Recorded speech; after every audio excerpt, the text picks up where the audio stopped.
Freestyle life!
And welcome. We are here at Pace Academy, Walsh Field, home of the Knights. Pace Academy taking on Stockbridge. Stockbridge undefeated in Region 5 4A. They're 6-2 overall. Pace Academy 4-1 in the region, 7-1 overall.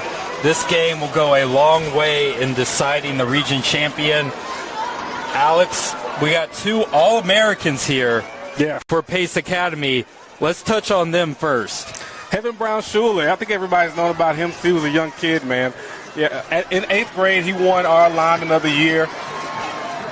Just a phenomenal player. And now in high school, everybody's seeing what he's done. And here's the deal, right? He checked all 3 boxes, right? 8th grade All-American, 9th grade All-American, and now obviously going to play in the All-American game. That's on NBC, All-American game, the NBC All. He's phenomenal. He's phenomenal. Every school in the country wants him. He plays with great leverage, big, athletic, and he's skilled. Right? Those are the things that people look for when they're recruiting players. Are they skilled? Are they big? Are they athletic? And that's just the reality of it at the defensive line. When you talk about Trovon Ball, the Under Armour All-American, so they got one on each side, right? Right. The offensive line and defensive line. But Trovon Ball, man, known him for a long time as well.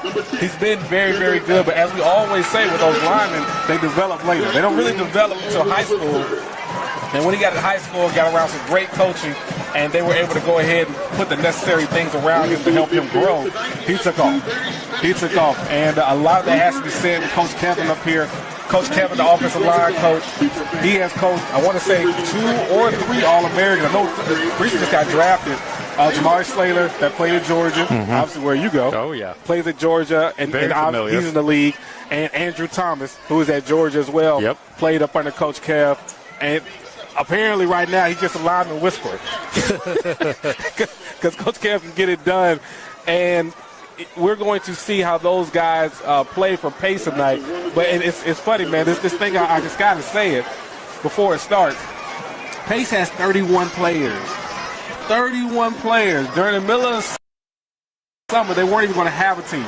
And so for them to be playing at the level they're playing at, I just don't think they're getting enough attention. I don't think they're getting their just due like they should, because what we're witnessing here for this type of team to play well here in the state of Georgia is absolutely phenomenal. And just notes on Trovon Ball. Yeah, 6'4", 305 senior going to South Carolina. And then Brown Schuler, he's a 4-star.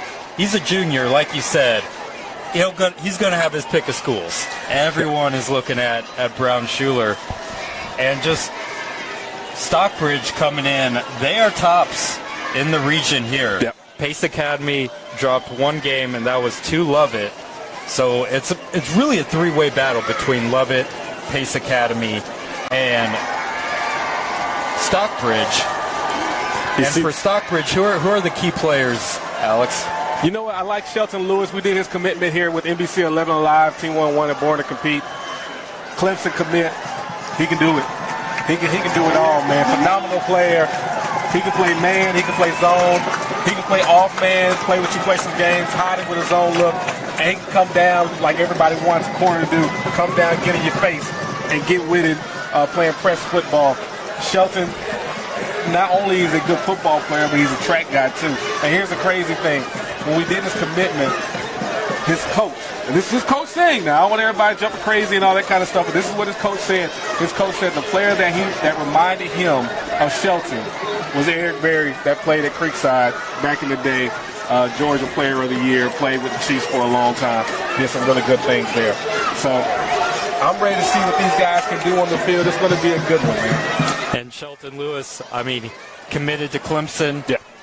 And then on the other side, corner, Nyreek Sharp, he's got offers from Arizona State, Georgia Tech, Michigan State, Mississippi State himself. 2 lockdown corners on both sides for Stockbridge and 2 All-Americans in the trenches for Pace. Should be a good game. It's going to be a good game. And really, these are type of games that whose strength is going to work. Mm-hmm. You know, are they going to be able to get down here and run this ball, get nasty with it, play physical, and control the trenches down with as far as pace goes?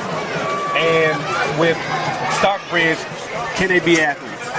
Can they get their guys in position to make plays and be athletes, man? We got to give a shout-out down there to Coach White, the head basketball coach at Pace Academy. He's won everything in basketball. He's coached the USA basketball team, won state all over the state of Georgia, and also coached at Georgia State. Done a good job. And we are underway. Stockbridge will get the ball first. Good tackle on special teams, but we have our very first flag of the game 2 seconds in. Hopefully that's not a sign of things to come. We're going to see. It happened so fast, so I wasn't really seeing what the call is going to be. But as both teams come out, you know, you're looking at Stockbridge to say, okay, hey, let's go ahead and establish that we're athletes and we have to make these guys tackle in space. You know, with a small roster here with Pace, I wouldn't be shocked if Stockbridge goes tempo. Because you got so many guys that's going to have to go both ways and give a great effort tonight for Pace to be as successful as they want to. If Stockbridge doesn't go tempo, they can help Pace out, and it will help Pace stay in the game. But if they do go tempo, then that's going to be a little tough for Pace to hit. Pace good with. Stockbridge, heavy run offense, and that's a bit of an understatement.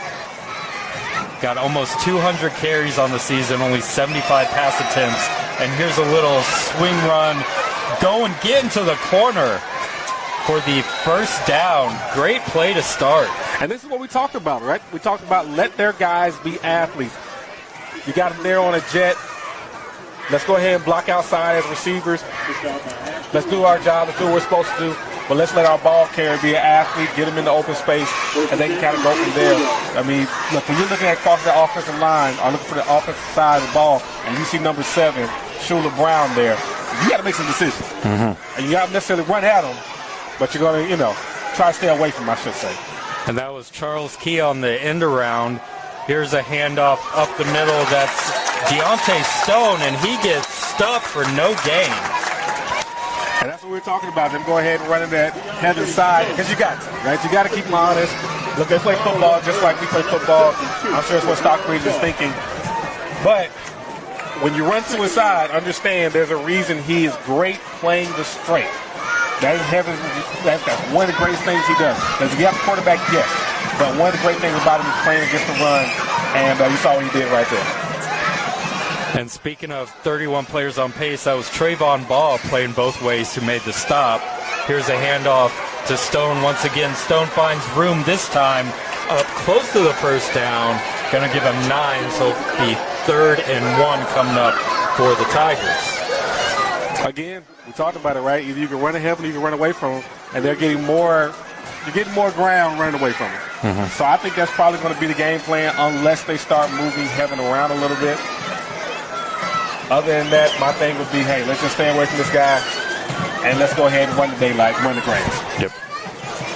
3rd and 1. Quarterback Kobe Tompkins in the shotgun. Stone behind him. Handoff to Stone, and he's going to get the first down yardage. Actually, pardon, that was Jordan Mapp on the carry up towards midfield.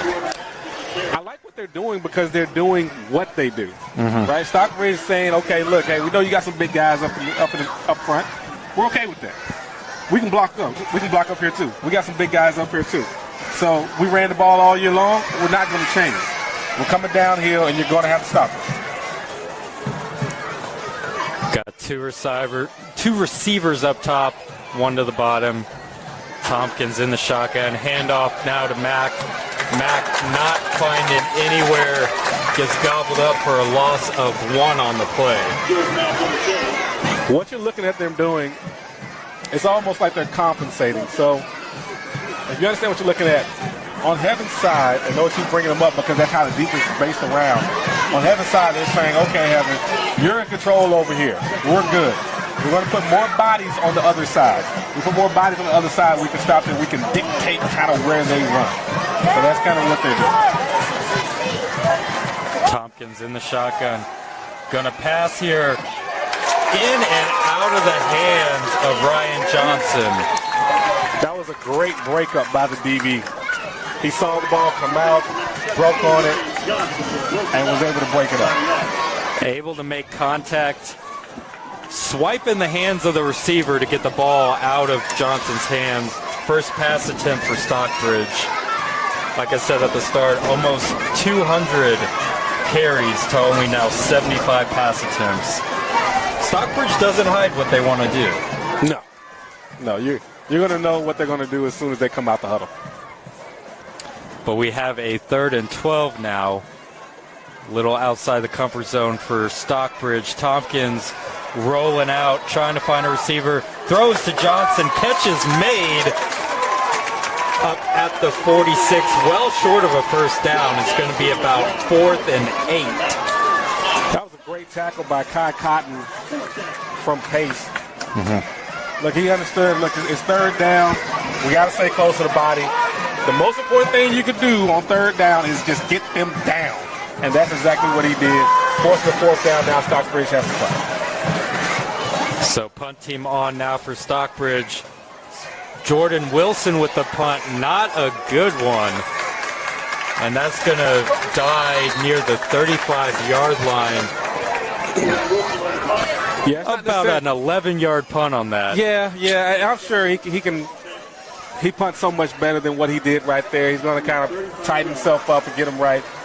But the issue with that, though, is you like to put them inside the 20. You like to have Pace start inside the 20. That didn't kind of work out for them.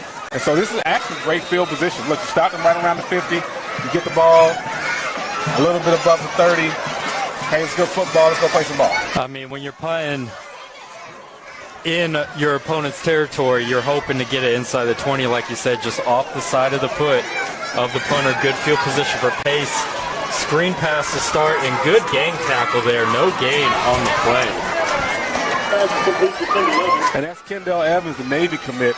Yep. Heck of a ball player, big receiver. I was down there on the field watching him warm up, and he's bigger than you actually know, right? So he's one of those guys, you got to walk up on him. Once you walk up on him and you see the size on him, you're like, hey, that's a big guy down there getting that ball. So you can see they're going to try to get that ball in his hands right now and probably use him in the running game to kind of set the edge blocker. 6'4", 208 is Kendall Evans listed on the roster. And quarterback Connor Phelan just drew a offsides penalty, 3 yards for the Knights. So one of the cool things about Pace, we're sitting here, me and Colin sitting here watching the game, or the game's about to start, and what nobody really understands. So we look out, everybody's out, at the auxiliary field and everything like that, and now if you look around, it's a good crowd. They're coming in. They got a legit tailgate set up here. Yes. And here's Phelan with the handoff, trying to find space. Breaking up the middle for the first down. Over midfield is Zachary Logan. What I like about him is he was smart, he was patient, and once he finally noticed, okay, hey, I got grass, come on, put the ground, get up, and let's make a first down. Logan, bit undersized, 5'9", 155-pound sophomore, but he makes it work. You hide behind those big boys in the offensive line. Absolutely. It's now 1st and 10. Ball on the Tigers' 47-yard line. Phelan in the shotgun. Screen pass. Unable to make the grab. That was Cooper Williams. the intended target. Well, here's the deal. The one good thing about that play is that it was ruled as a forward pass. Oh, yeah. Because if it wasn't, there was a couple of Stockbridge defenders that was running full speed. They were ready to change his life. Very fortunate there for Williams. Ref right on top of it. Incomplete, so brings up 2nd and 10 now. Kendall down at the bottom, facing press. It's going to be a handoff to Logan. Logan finding space, patient running. Like you said, Alex, gets about 6 on the play. It's going to bring up 3rd and 3. And that was a great job by Leon Thomas from Stockbridge coming down and making a tackle. Made a solid tackle, too, you know. The contact he made was enough to go ahead and put the running back on the ground. But at the same time, I know Stockbridge coaches aren't happy about giving up those type of yards on 2nd down like that. 3rd and 3 now. Feeling in the shotgun. Logan to his left. 2 receivers up top. Got Evans to the bottom. Handoff to Logan. And great wrap-up on the tackle. That was Tim Prince. And that's what they needed. They needed, you know, because, again, he's hiding behind those big offensive linemen. And Tim was able to get in there, keep his hands on him. And you know, a guy like that, they always teach you that rugby roll. Mm-hmm. Teach you that rugby roll if you can go ahead and do it. And that's what he does. He grabs onto him, does the rugby roll, get him on the ground. Hey, 4th down, and Pace has to go for it. I mean, Logan, not the easiest person to tackle one-on-one. Prince does a good job here. It's 4th down now. And it's a little swing pass. Gets the first and a lot more going down to the 10, inside the 10-yard line. That was Davis Rice on the 4th down reception. Little tunnel screen, and it's now 1st and goal for the Knights. Great play calling. They still haven't adjusted to those stacks, which I'm surprised. When they're going 3-by-1 with a stack, Stockbridge hasn't adjusted to it. I think they're saying, okay, hey, look, we got the athletes that can match up with it. We don't have to adjust and bring nobody outside the box, but they're going to have to. They're going to have to. I know they don't want to leave a light box because maybe they feel that Pace offensive line will be more successful than their defensive line, but they're going to have to make a decision or they're going to run screens all day long. Have not seen the Knights go down the field yet. Every pass attempt has been a screen. 1 to Evans, 1 to Williams, and this 4th down screen to Rice. That special time of the day is coming as that sun is dropped. Our cameraman, Evan, he's shaking his head talking about, you know, I'm being a little soft by putting this extra jacket on, but it's all right. 1st and goal now for the Knights.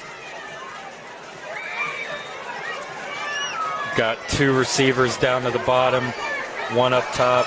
Logan to the right of Phelan. Phelan takes a snap, handoff to Logan, and Logan unable to find any room. It's going to be tackled for a 2-yard loss.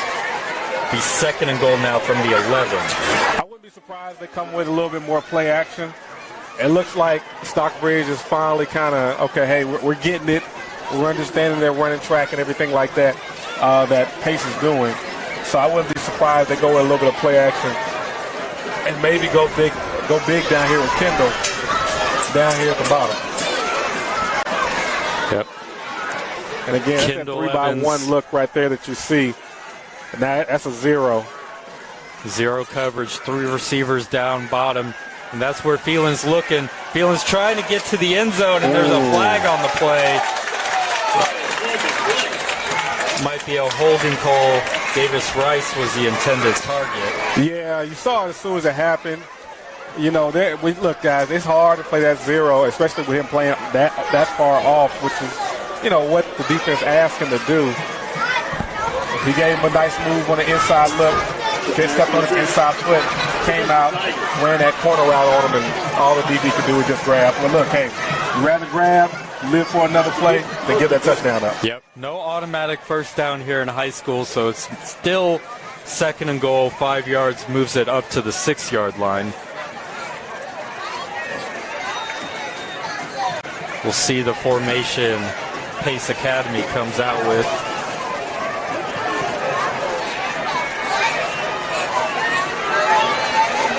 We got 2 receivers to each side.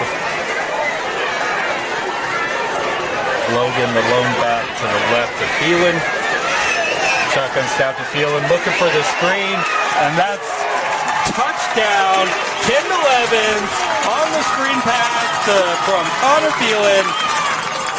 Opening drive, touchdown for the Knights, and they take a 6-0 lead here at home. That play doesn't happen without Cooper Williams' block outside. So here's the deal, guys. That number 1, or we'll just say the receiver.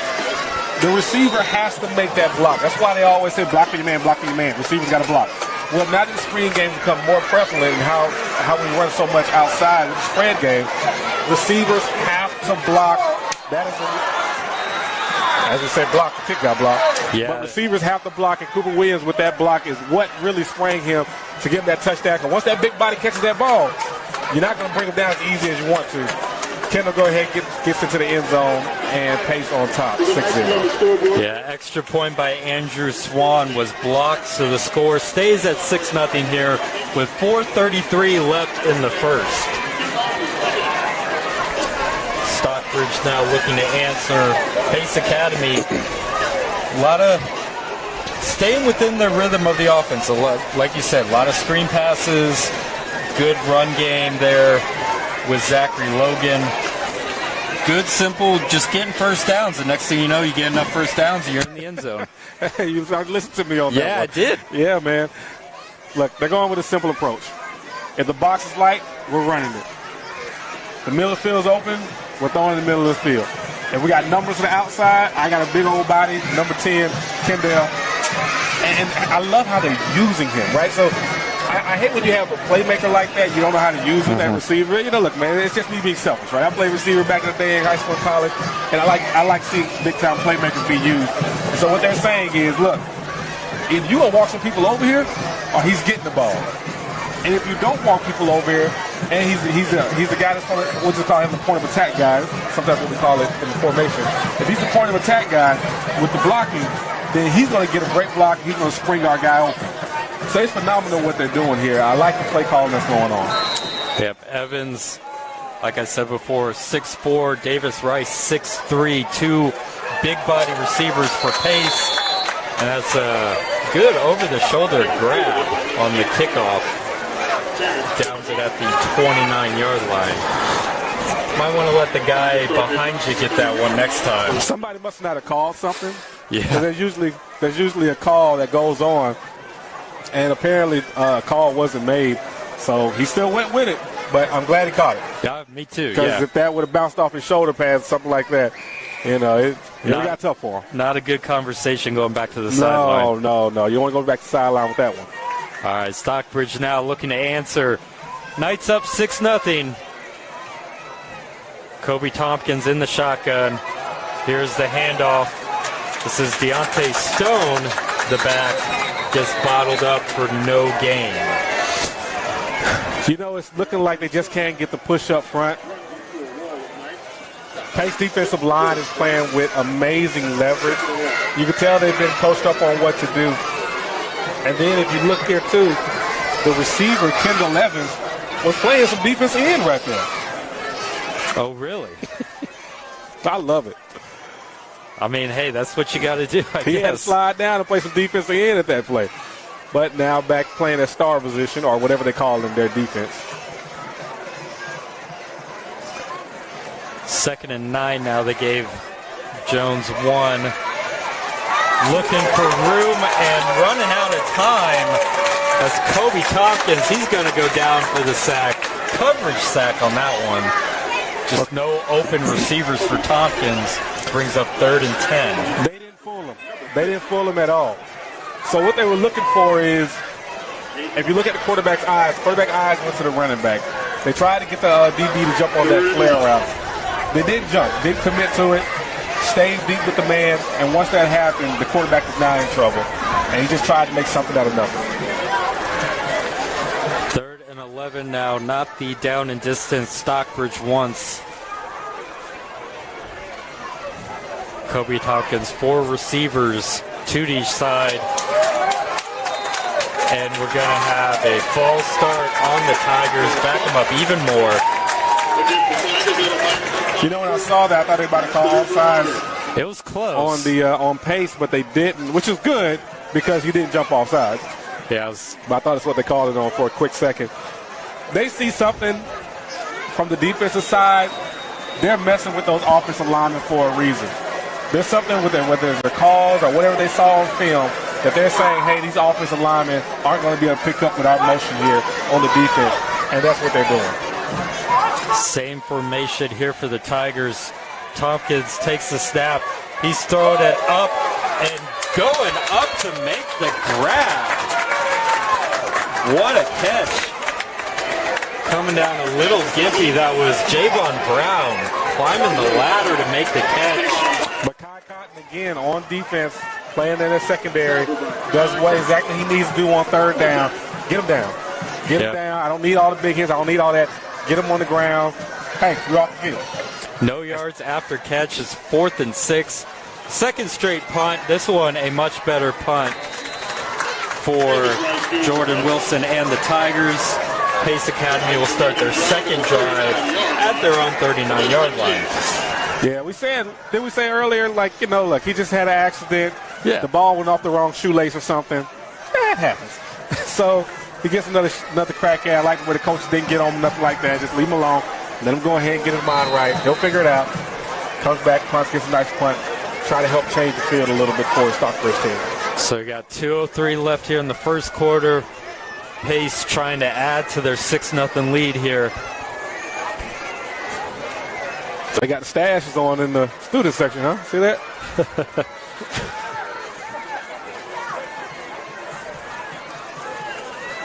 Here's the snap. This is the Phelan. He's going to throw it out wide over the head of Cooper Williams. Sometimes what you got to do, look, either my receiver's going to catch the ball or nobody's going to catch the ball. They were a little bit late with the timing. Receiver kind of held up just a little bit because the DB was a little bit closer than he'd like him to be. They'll work on that. They'll get that right. They'll have that right by the second half. And I'll tell you what, this short pass screen game is neutralizing the corners for Stockbridge. It's not much you can do when the pass comes out within seconds of the snap on the line of scrimmage. See right here what they're doing. They're stacking again. And they're going to stack that 3. That's what I saw coming. So they're stacking that 3. Look, if he doesn't walk down, they're going to the screen. And we have what they were about to do. Timeout for Pace. Yeah. All right, so you can tell, right, that safety doesn't walk down. They're going to the screen. Now, I'm not sure what the alternative is to it yet. Maybe it's a box route where, you know, you fake the screen and go deep with the guy. Not sure. Because we haven't seen it just yet. But look, they're flaring their running back out. Now they're forcing you to play zero coverage. Yeah. Forcing you to play. Now, you don't have to. But they're forcing you to play it. And the tough part for them is, look, there's no spy. So if those backers keep backing up, you know, the backers are trying to play a little field. That means outside the hash is your money for a quarterback. Outside the hash is your money or deep post.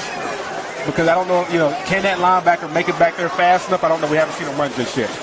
Those are things that are open in the middle of the field. Yeah, I was going to ask you, with the screen-heavy game early on, is that going to set up maybe a double move? You get the cornerbacks maybe jumping on the early down. And that's what they're telling them over at Stockbridge. That's some great defensive coaches, great coaches in general. Let me say that.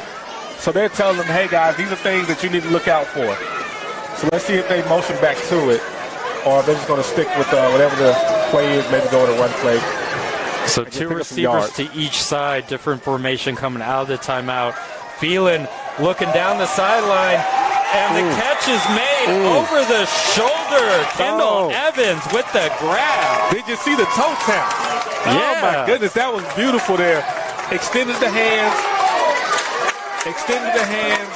made the catch, toe tapped the sideline, kept all the toes in,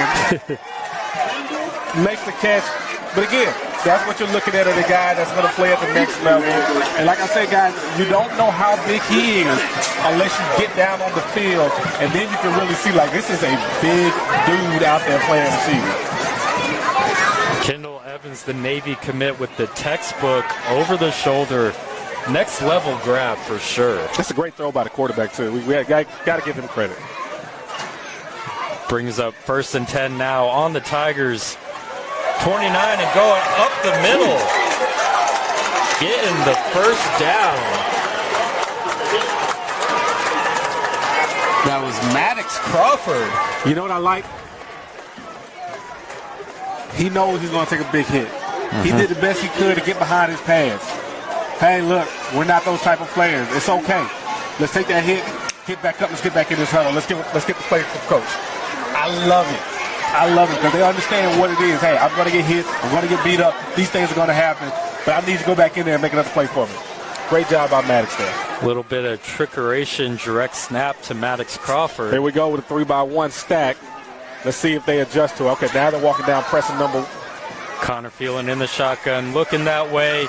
He's got Davis extending for the touchdown. It's Davis Rice.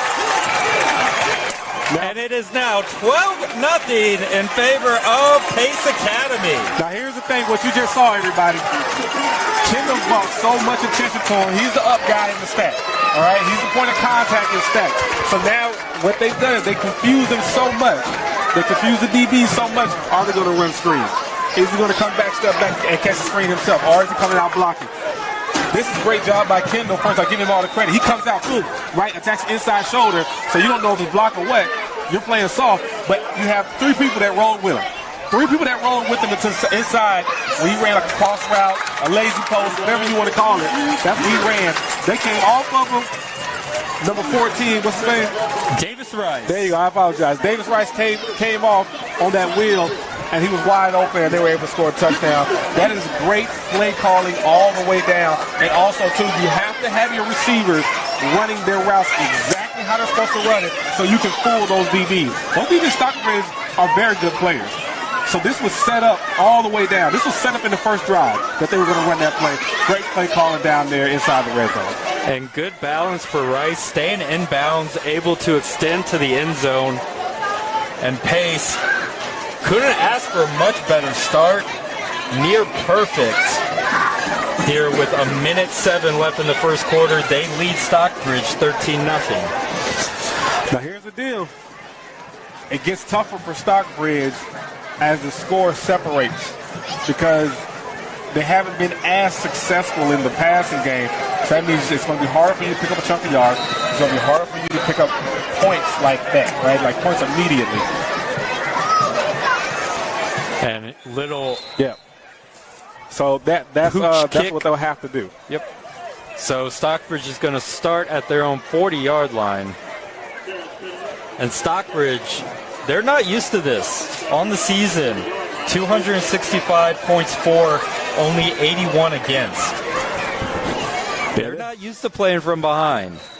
Yeah, they're going to have it cut out for them here. Yeah, they're facing an uphill battle. But just like we saw last week, City Grove was down 12-0 early in the first quarter. Yep. Came roaring back. We'll see what's going to happen in this game. Stockbridge 5-0 in the region.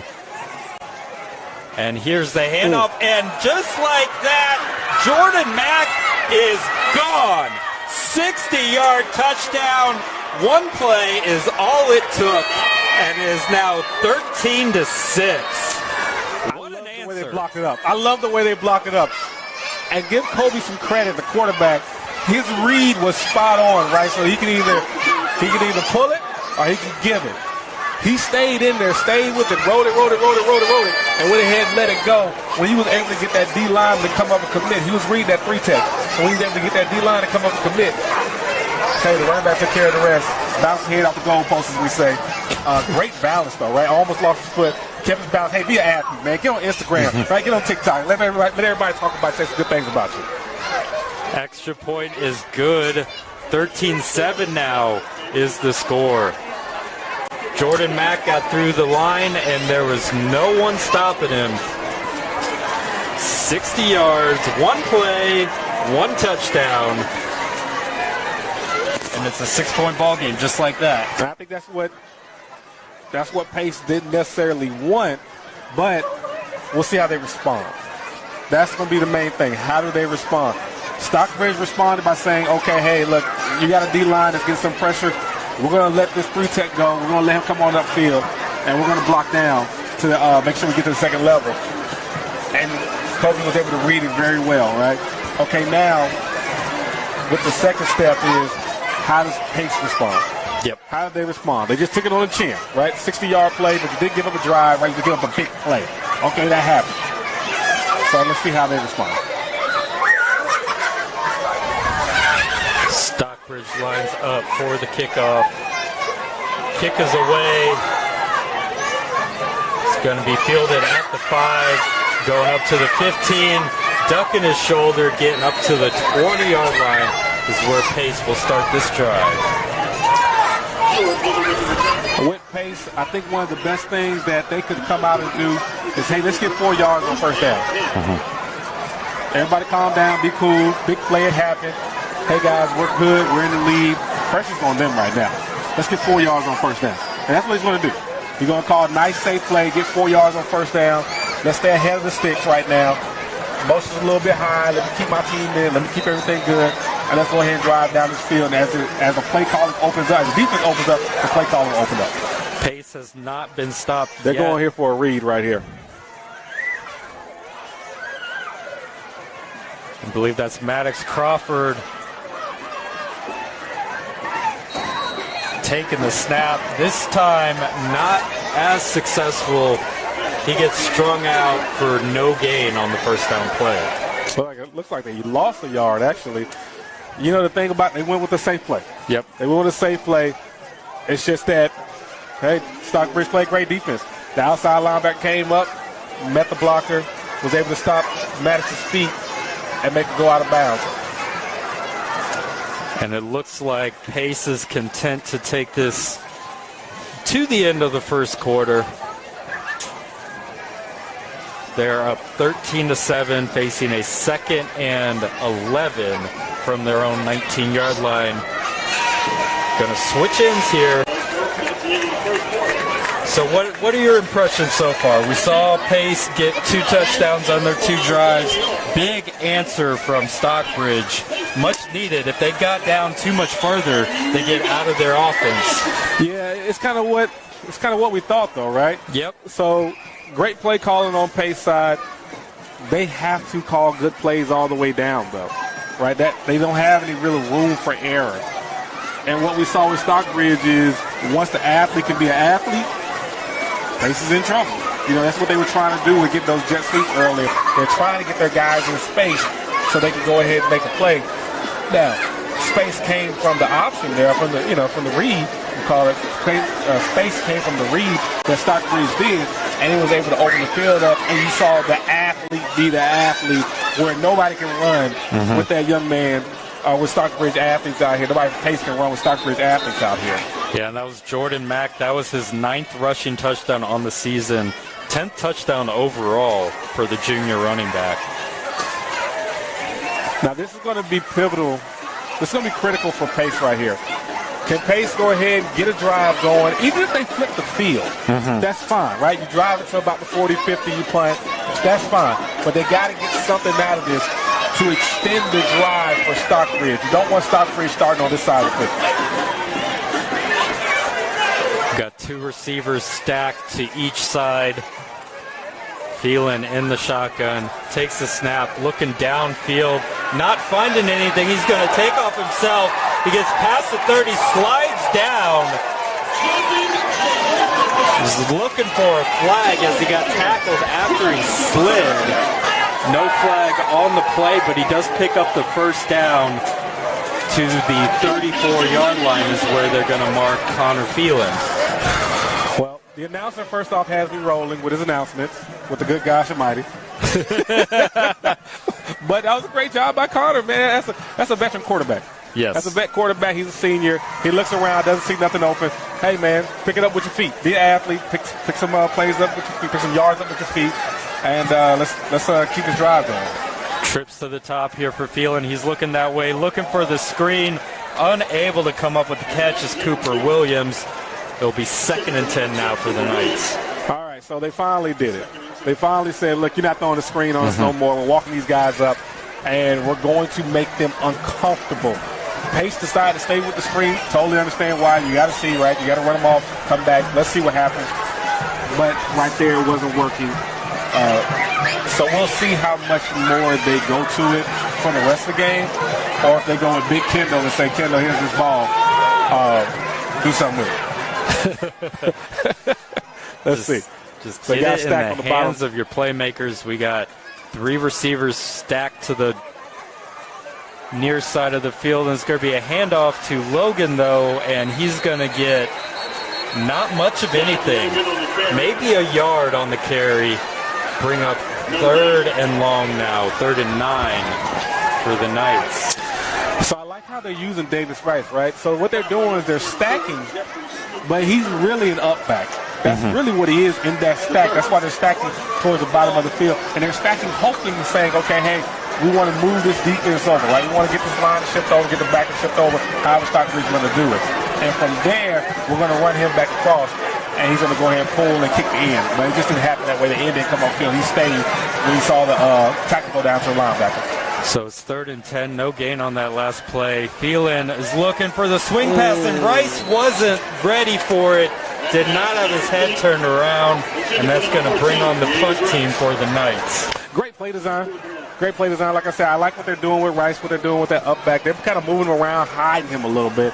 Right then, they were hiding him pretty good. That was a good throw by the quarterback. You know, I think Rice, 9 times out of 10, like we always say, 9 times out of 10, he'll make that play. That particular moment just wasn't his best moment at that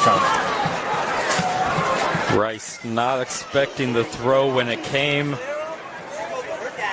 Throw was on target, but Rice was not ready to make the catch, and here's the punt away for the Knights. Bit of a booming punt. I think it's going to go out at the 35-yard line of the Tigers, and that's where Stockbridge will start. We got 10:23 left in the second quarter. Knights ahead 13-7. Adam Prince and Elijah Sutherland from Stockbridge making it a little bit hard on the gunner out there trying to get down the field. Has got a little rough. Yeah. Got a little rough for the pace player. What I want to see is, I want to see Stockbridge respond. Are they going to go back to their read? So they go back to their midline, which leaves them wide open. One play drive, 60-yard rush for Mack. The last time out for the Tigers. It's going to be a handoff. Not much there. Give them a yard on the carry. Pace made the adjustment, said, look, man, stop running your tail upfield. Yep. All right? So that's what they told their linemen. Stop running your tail upfield. Hey, guys, we got to play disciplined football. That's where they got them at. So what happens is, when one leaves, one replaces. So if my offensive lineman leaves as a defensive lineman, I have to replace where he's at. Or I'm following, right? Grab him to the tail and follow. So all the linemen did is just replace him, set the gap. He will come to you, and then maybe make tackle. 2nd and 9 now. Tompkins in the shotgun. Deontay Stone, the running back. It's a little swing pass to the outside. Trying to get the edge there is Javon Brown. And he's still going, pushing the pile past the first down yardage to midfield. That's the fear. That's the fear that I'm sure Pace has. Like, we don't want their athletes in space. If their athletes from Stockbridge have 3 yards around them, it's trouble. It's trouble. What I mean by when I say 3 yards around them, 3 yards with nobody close, 3 yards with nobody within the vicinity of 3 yards of them. If they have that, that means they have space. You want to close that gap so you can go ahead and make tackles on the ball carrier. But if they have space, it's going to get tough. Ball right at midfield now for the Tigers. Phelan in the shotgun. A handoff. Trying to get... Still pushing the pile again. Going to mark him at 8 yards. That's a great job by Kendall, the Navy commit. Jaden Scott. That's a great job by Kendall, the Navy commit. Yep. From Pace. Look, he had to come down and play that edge position. which obviously you can tell he's a physical player. He reminds me a lot of Jaden Thomas they had a couple of years ago. He's at Notre Dame right now doing a fantastic job playing receiver.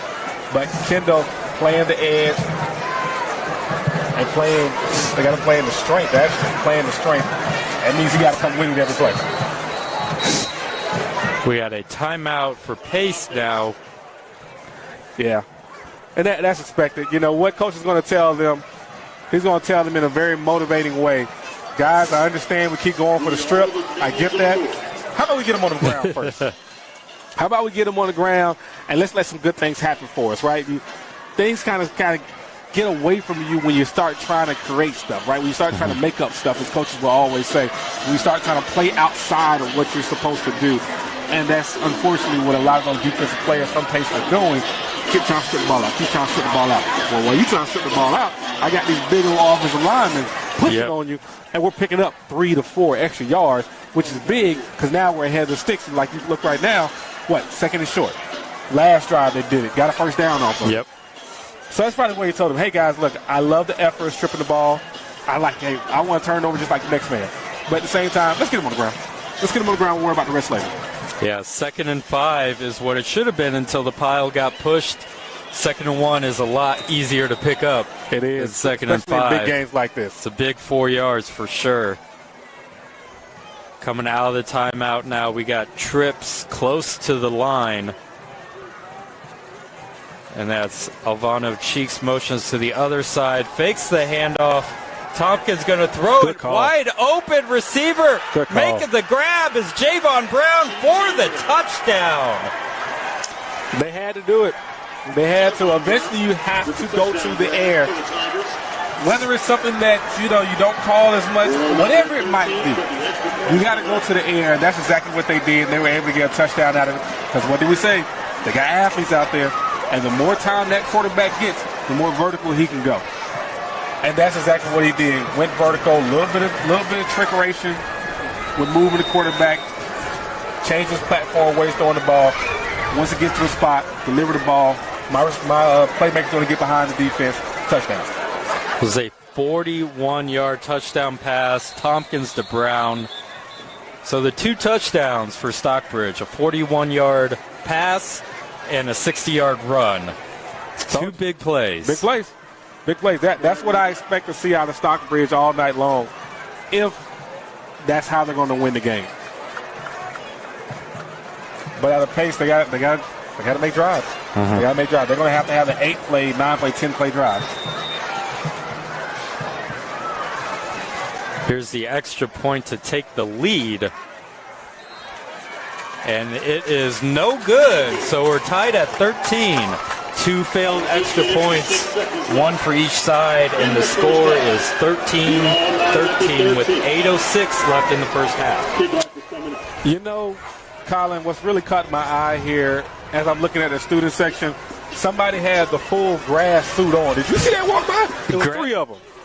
There is a wide array of costumes here, Halloween weekend, and the students are shown out. Yeah, that's good stuff, man. Everybody's here. I'll have to keep an eye out for the grass. Oh, man, you got to see. It's 3 of them. Got the grass suit on. 3 have a great time. suits, okay. And we keep getting visitors up here by what we're calling the game, which apparently, because you're so famous, that everybody's coming up here to stand beside Colin. You got to see this. They're coming up here, taking selfies of him as he's calling the game. This is Colin has a fan club apparently, so we'll see what's going on here. I will not deny it, although a little bit of an exaggeration for sure. But still, thank you, Alex. And here's the kickoff. Going to be fielded at the 8-yard line, trying to get to the sideline. Nothing doing. Tackled at the 17 is where Pace going to start their drive.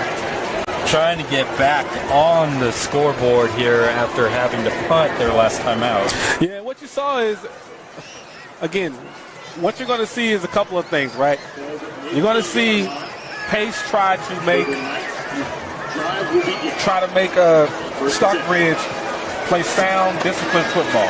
Okay, that's what we got. And what you're going to watch Stockbridge do is force Pace to be in a position where they have to be athletes. That's why they're going to kick that ball deep. They're going to say, hey, man, you got a playmaker back there. I don't know if you do or not, but we're going to find out. They feel they have more athletes to run down there and make a play, so they're starting inside the 20. Let's see what Pace comes out and calls. Interesting, we have this field surrounded by train tracks, and this is a little screen pass. Cooper Williams making the catch. Minimal gain. Actually, no gain on the first down play. So what you saw is now Stockbridge has made the adjustment to Pace. So anytime they go 2 by 2 by 2, or even showing that 3 by 1, they're walking down now. They were kind of walking down at first. They were still off. It was a little bit 2 to 3 yard cushion. But now they're walking down because they're saying, okay, look, you're not passing screen balls in this no more. And I was curious to how long it was going to last. So you let these athletes be athletes. And just see Shelton Lewis, the Clemson commit, throwing it his way is a little tough. You see, look, he's closed the airspace now. He's up in his face. That's Lewis down at the bottom.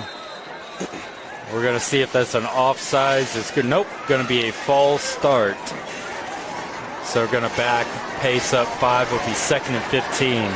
And this is not what Pace wants to be. They don't want to be behind the sticks like this because they don't necessarily have the big play element out of their team. Like even when Kendall caught the ball down here, was the big play? Yes, so to speak. The ball got there, caught a catch was made. Big play in that aspect. But I mean, the big play is I have a guy that I can get the ball to right now that he can make something happen. And they just don't necessarily have it, which is not a bad thing, but they just don't have it against this type of team. We got trips up top for Pace. And there's the handoff to Logan. Logan trying to get the edge, circling back, and he's going to get ganged up on, just ran out of room, and that's going to be a big loss on the play. It's going to bring up, like, I believe, 3rd and 20 now. He gave great effort on the play. You know, they tried to make it to the edge, which I understand. He's a fast guy. The problem is Stockbridge fans. Yeah. So, you know, I think Pace will be better off by living between the tackles, just blocking technique-wise, go ahead and making your calls. But trying to get outside is going to be tough. That's going to be tough. Unable to find a hole was Logan. Sets up a 3rd and 20 now. We got trips to the near side. Up top, single coverage. Here's Phelan. He's going that way and throws behind Davis Rice. Incomplete. It's going to be 4th down from their own 8-yard line is where they're going to have to punt. Yeah, I'm sure he's wishing he had that pass back to at least help give the team better field position.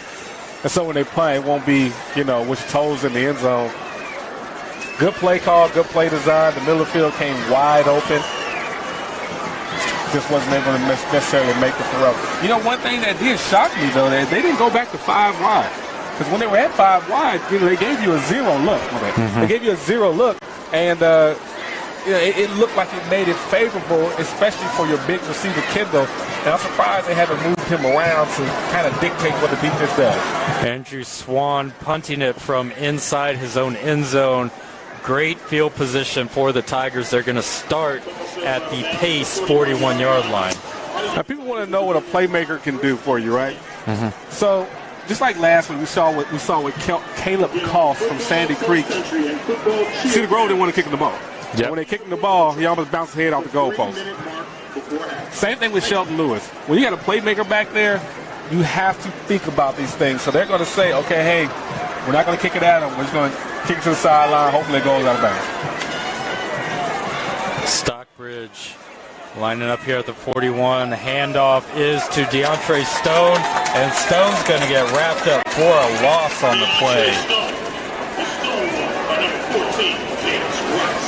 Okay, I got to shout out the PA announcer. Deontay Stone was stonewalled on that play. That's good stuff, man. But you see also, too, number 7, Heaven Schuler Brown, the All-American, NBC All-American game, All-American, making a play on the ball.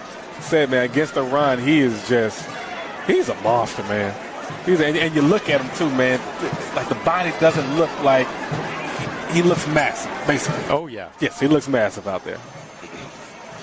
Massive but can move. Yes, exactly. It's a good combination to have. Yeah. And flag on the play. It's going to be a false start. So Tigers are going to back up 5. It's going to be 2nd and 16. And how huge will this be if Pace can stop the Tigers from scoring, starting with such good field position? He's got to stop him from making the big play. Yep. Grass suits right there. Oh, I see him. All right. So now, look, guys. Colin saw the grass suits that are running by that I kept talking That about. is some hefty camouflage. Pretty cool stuff. So as far as back to the game, with Stockbridge, look, they're looking for the big play. I like what Pace did right there. Pace says, look, man, we're not waiting for this no more. We're coming to get you. Smart move. Now, the gamble wouldn't have paid off, and Stockbridge was able to block it up. I saw about 2 guys running by themselves down the field on the left side. Either way, the play didn't get off. But what they're saying is our pressure can make your quarterback so uncomfortable that we can eliminate what he can do in a positive way, right? So we can eliminate the positive that Kobe can do at the quarterback position for Stockbridge if we get pressure like we think we can. And so that's what they're doing. They're saying we're going to bring the house, and it's going to disrupt what he has going on. 2nd and 16 now for the Tigers. Little confusion for Pace on the substitution. They're going to take their final timeout of the first half. 52 could not decide whether he was on or off on that play. That was Edgar Allen. Coach is taking a timeout. So, we can sit there and talk about number 52. The reality of it is this what happens, right? So there is your position coach that wants the player to go in. Then there's a defensive coordinator who is calling the play for a reason with the personnel that's on the field. Okay, cool. When he comes off, whether he wanted him to stay in or go in, the position coach and the coordinator weren't on the same page.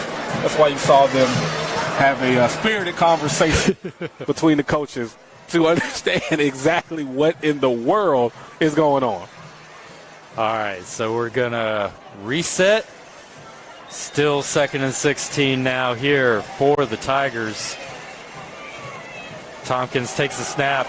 Handoff, trying to find room, unable to do so. Bottled up in the hole with Stone. And it's going to bring up 3rd and long. Is that what we talked about, right? If they can make Stockbridge have drives, they can improve their chance to win. The issue comes when Stockbridge has a big play. Like, I'm curious to see what they're going to call here on this 3rd down. Yeah, I'm real curious to see what they're going to call on this 3rd down. See, they're putting a little bit of speed out there, putting more secondary out there to stop the pass. Looks like they're probably going to go with a 3-man front there if that's the case. They got all the DBs out there. It's 3rd and 16 for the Tigers. We got 4:08 and counting left in the first half. So what they're probably going to do is just say, hey, D-lineman, win if you can, but do not let this quarterback take off on us. And let's play some good football. They're bringing pressure, Tompkins, getting as much as he can, which is about 4 yards, and it'll bring up a 4th and 12. So the madman, Mattis Crawford, as the announcer said right there, great job. They called a spy on him. Yep. And so this is exactly what they were saying. Hey, D-line, get pressure, but don't necessarily get out of your lane, right? Don't get crazy with it. So they were able to go ahead and get pressure. And with that spy with Maddox, let's stay in front. Let's be an athlete. Let's match our athlete with his athlete. Let's stay in front of him and make it hard for him. But either way, he's not going to run 16 yards. That's what they're saying. He's not going to run 16 yards, keep spy in front of him, make tackles. So we'll see what the Tigers do if they try to pin the Knights deep here. 3:42 left in the half. Pace will get the ball to start the second half. Maybe trying to double dip if you're the Knights. If I'm Stockbridge, I kick him inside the 10-yard line. Yep. Because what they've shown me is they don't have the ability for this game as of right now. Not to say it won't happen later on, but as of right now, they haven't shown the big play ability. Cool, no problem. You have to drive this whole field. If I'm Stockbridge, we're putting it down there. And that's exactly what the Tigers are going to do. Jordan Wilson lines up to punt, trying to pin the Knights deep. And here's the punt. Just got it away. Fair catch is made at the 15. Surprised there's no fair catch interference on that. Surprised at that, too. Fans certainly surprised as well. Very knowledgeable fans here at Yeah. Pace, whether they're watching from the stands or from the auxiliary field. Let me tell you something. There's as many people on the auxiliary field as in the stands, which is concerning in some way. You know, but hey, that's their party, though. Yeah. Just surrounded by people. We are. On both sides. Both sides. In and out of the stadium. Yes. So Pace will have it at their 15-yard line. 3:26 left in the first half. The Knights out of timeouts. Plenty of time, though, for Phelan. Quarterback takes the snap. Little swing screen to the running back. And dancing his way for 8 yards there was Zachary Logan. I like how Zach Logan, when he has the ball in his hands, how he doesn't necessarily take a clean hit, right? You see him dancing, you see him doing everything he needs to do to go ahead and obviously not take a hit, but to go ahead and get further, picking up some more yards. 8-yard play on first down is going to help him out a lot. Feel like the Knights need to have a little more up-tempo here as we are under 3 minutes. Clock is ticking at the 23, their own 23-yard line. Phelan takes the snap. Another handoff here to Logan. Logan loses a yard, so it's now 3rd and 3. It's getting tough on them, man. They're playing cover one. They're 7 in that box. Because what they're saying is, we can cover you outside. We can cover you outside. There's no tricks. There's no nothing. Guys, let's cover one. Those corners are walked up. That secondary is walked up, and they're playing football. Wonder if Pace is content to just run this clock down. Not a lot of pace. Now, I wonder if they're going to go to the screen here. That safety's off. The inside safety's off. They got 3 stacked to the bottom of the field, looking the other way. Good defense. And that was intended for Maddox Crawford. That's a great Covered job by Shelton Lewis. That's a great job by Shelton Lewis. He read it. He read it the whole way. He looked and saw 3-by-1 on the other side. He understands, hey, they haven't really tried us over here all day long. But, hey, I'm a Clemson commit. I can play football, and I can run too. And what you're not going to do is get a first down on me as far as the completion. But rubbing pass call. Ooh, that's a big penalty. call because that would have been 4th down, presumably going to be a punt for the Knights, and now the drive continues. Now, first down, they're on their 36, 37-yard line, 1:46 to go. I wonder how Pace is going to get a chunk of yards now. Again, no timeouts for the Knights. It's an overload look here. Maddox Crawford. Yep. Quarterback trying to get the edge. He's running. He's got it. He's got room. He's going down the sideline. And there's your chunk play. Gets inside the 40 down to the Tigers' 36-yard line. All right, guys. So what you saw right there is it's an overload look. But if you're looking at it, you can't quite tell. Okay, now why can't you tell? They're going 3 on the out. They're going 3 outside to their right. That's stack side. But there are more linemen to the left. There are more linemen to the left. So what they're looking at is, I don't know what the call is, right? I don't know if they have a call or they're coming off that. I would assume if those linebackers, if they're shifting, then we're going to say, okay, hey, we're going to throw it to the screen. Or if they're not, then we can go ahead and run outside because we have more numbers on the outside and we can block it out. I like play call. That was Play call, great like play design. call. I love that. That's what they were trying to get to go earlier, but they couldn't win from a blocking standpoint. Once they were able to get some blocking up, they can show that Maddox obviously has speed. Madman Maddox, as they're Madman Maddox Crawford. Madman Maddox has the speed to get outside and pick up some yards. Yep. Hey, and smart move by him, right? I wish he would kind of ran a little further to see what he could do, to see if he could break some tackles. But hey, look, he's a smart guy. His GPA is real high. think his SAT scores are off the chain.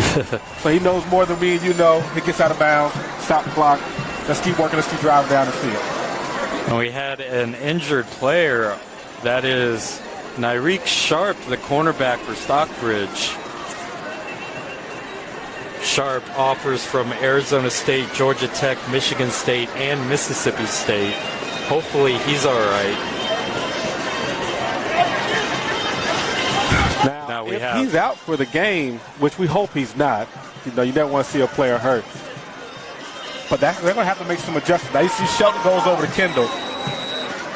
Let's see where they're making that adjustment. Shelton goes over to Kendall. He's on top of him now, right? Clemson commit on David commit. Okay, so we're going to see what's going to happen with that. But I think somewhere here in the middle of the field, they're going to work the middle of the field because you got one high. That safety has to get deep. He has to get up out of there to protect it. Or do they go to Rice with the new play, with the new corner in? Rice up top, and that is exactly where Phelan is looking. Throwing that way and getting tangled up there was Davis Rice. I'll tell you what, Rice is going to want this play back. When he goes to film study, he's going to want it back because he stopped running because he felt that it was pass interference. Okay, now, coaching one-on-one, what his coach is going to tell him, I don't care. That's what his coach is going to tell him because there's still a play going on. I still want you to give effort. And look, Rice might have been right. It's very, very possible. But at the same time, you got to keep fighting through that play and make them call the pass interference or defensive holding if that's the case. And that was Jeremy Woods on the coverage coming in for Nyreek Sharp. And speaking of Sharp, Sharp is back in. You missed that opportunity. The coaches knew he got to get back on the field right now.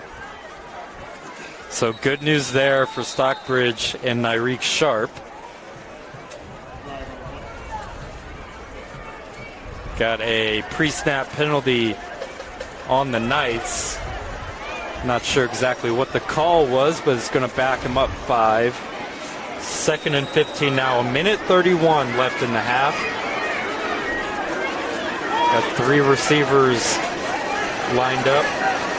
Up top, single receiver down at the bottom. And a little screen pass perfectly set up. And trying to get to the end zone, and he will score. That is Zachary Logan. Great setup on the screen. The blocking was there, and Logan found the speed into the end zone.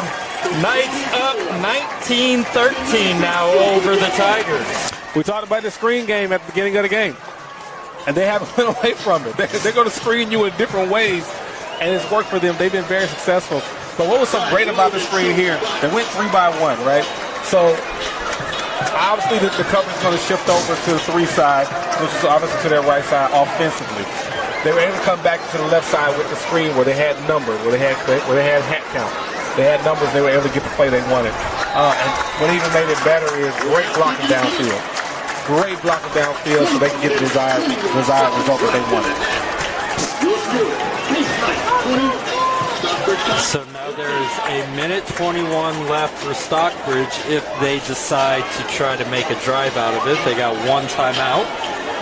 Pace gets the ball to start the second half. What do you think Stockbridge is going to do here? Final minute 21. They have some so here's the thing. Pace is so smart because here's what Pace does. Pace says, okay, here's where we are limited at as a team. So they're not going to put themselves in tough situations. Right? You hardly ever see them do. Like, you've only seen them bring a blitz a couple times. And when they bring it, they're all out blitz. So they're going to put themselves in good position. What I can see them doing right now, again, will be a sky kick. Get the fair catch on the sky kick. And then they're either going to say, okay, hey, guys, look, here's what he's going to do. They're going to go some type of play action, some type of jet, or some type of play where they're going to try to get deep. Move, change the platform, let the quarterback extend the play with his feet. They're going to sky kick. Extend the play with his feet and try to get deep. And that's what they're going to try to do. Now, will they be able to do it? We're going to find out. Because 2 things are going to happen. Either Pace is going to say, all right, look, we're going to sit everybody back. We're going to put a spy on the quarterback again. And you're going to have to make a really, really tough decision if you want to throw into all this coverage. Or they're going to say, we're bringing 8. We're bringing 8. It sounds crazy to say. We're bringing 8, and you're going to have to make a fast decision. So we're going to see.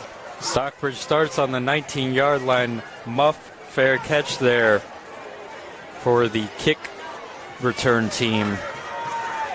And here is Tompkins. He's going to throw it deep and trying to go up one-handed, looking for the flag. None there.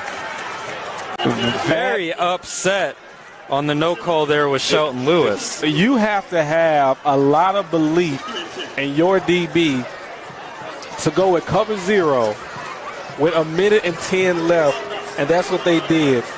And it's Kai Cotton again. Yep. Kai Cotton again making some plays. Kai Cotton's had a great game. We haven't talked about him much because he's out there at that corner position. But if you really look at it, Kai Cotton has been one of the playmakers this game. So if that told you anything, it looks like Stockbridge is going to go for it here. Try to get some points on the board before halftime. They have 1:10 to work with. Tompkins throwing it over the head of Javon Brown. Now it is 3rd and 10. And that really worked out for Pace because it was a busted coverage. They're sitting there talking about it right now. Something went wrong where he was wide open. And if he could have caught that ball, he could have picked up maybe about 10 yards. And like you said already, if these Stockbridge athletes have 3 yards space around them, it gets tougher for Pace. It gets tough for Pace to bring them down in the open field. So now 3rd and 10, 1:07 to go. And Stockbridge will use their final timeout of the half. You know, I don't know if Stockbridge is working on that 80-yard play that they have in the playbook. If I'm them, I'm saying, okay, hey, guys, let's be smart. I don't know, because you can't really go to your screen game because they only have 3 down linemen. Right? It's not enough pressure coming upfield for you to go ahead and make that type of decision. So, you know, probably what he's saying is, hey, be smart with the ball. Plain and simple. Hey, be smart with the ball. Let's not mess up here. We're going to go to a play that you like. Tell our quarterback, hey, what play do you like here? Are you comfortable with it? Okay, cool. You've thrown it 1,000,000 times in practice. We'll run that play. Let's run that play and let's go from there. Because the last thing they want to do, they've already shown that the punter hasn't had as much success today as he would like. So what the last thing they want to do is get stopped here on 3rd and 10 and they have to punt this thing away with 1 minute left. Both teams out of timeouts.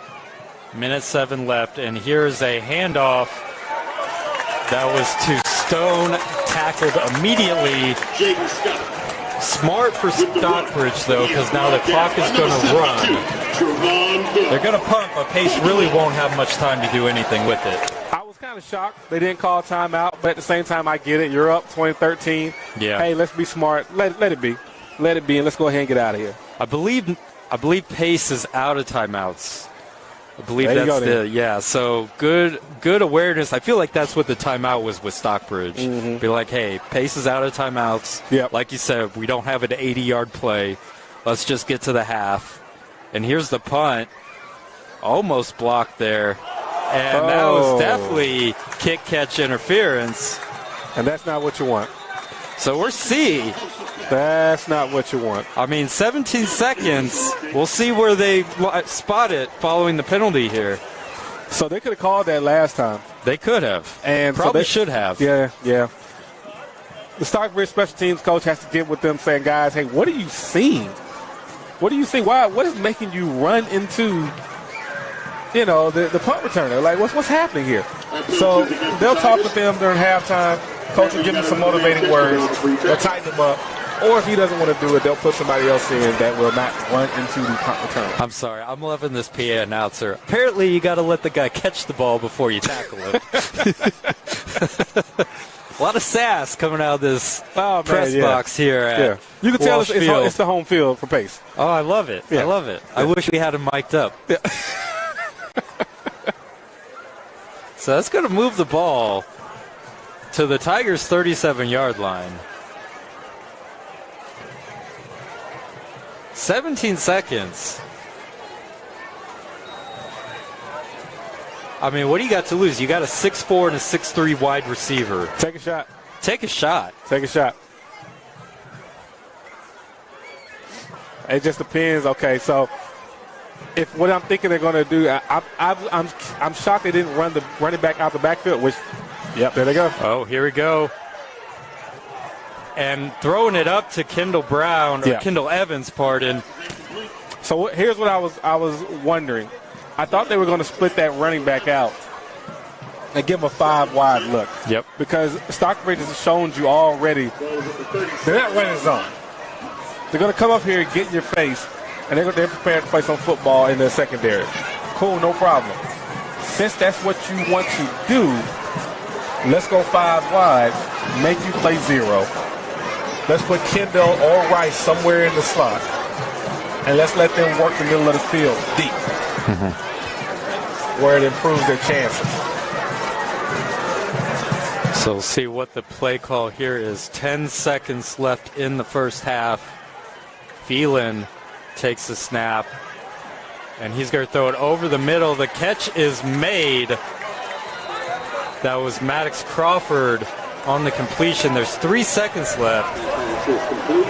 Clock will stop momentarily. You got to snap it. Spikes it. We got 2 seconds. There's still 1 tick left on the clock. Going to bring in the field goal unit, or nope. Yep, going to try the field goal. So if they knock this field goal down, I mean, it's already been a wonderful case of time management. What Pace's coaches and their play call have done, what you can tell those players have been coached up what to do. So this is Andrew Swan. It's going to be a 43-yard field goal attempt. Yeah, one blocked earlier. And that one is blocked, and trying to make the return and jumping on the ball is the long snapper for Pace. And that will end the first half. The Knights of Pace Academy up 20-13 over the Stockbridge Tigers. Pace will receive the second half kickoff. I was shocked they went for a kick, because if you look earlier, they had a point after block, which either means he has a low trajectory or they're not blocking it up as well as they would like to. But I tell you what, the first half, I think Pace has shown that they know what they're doing.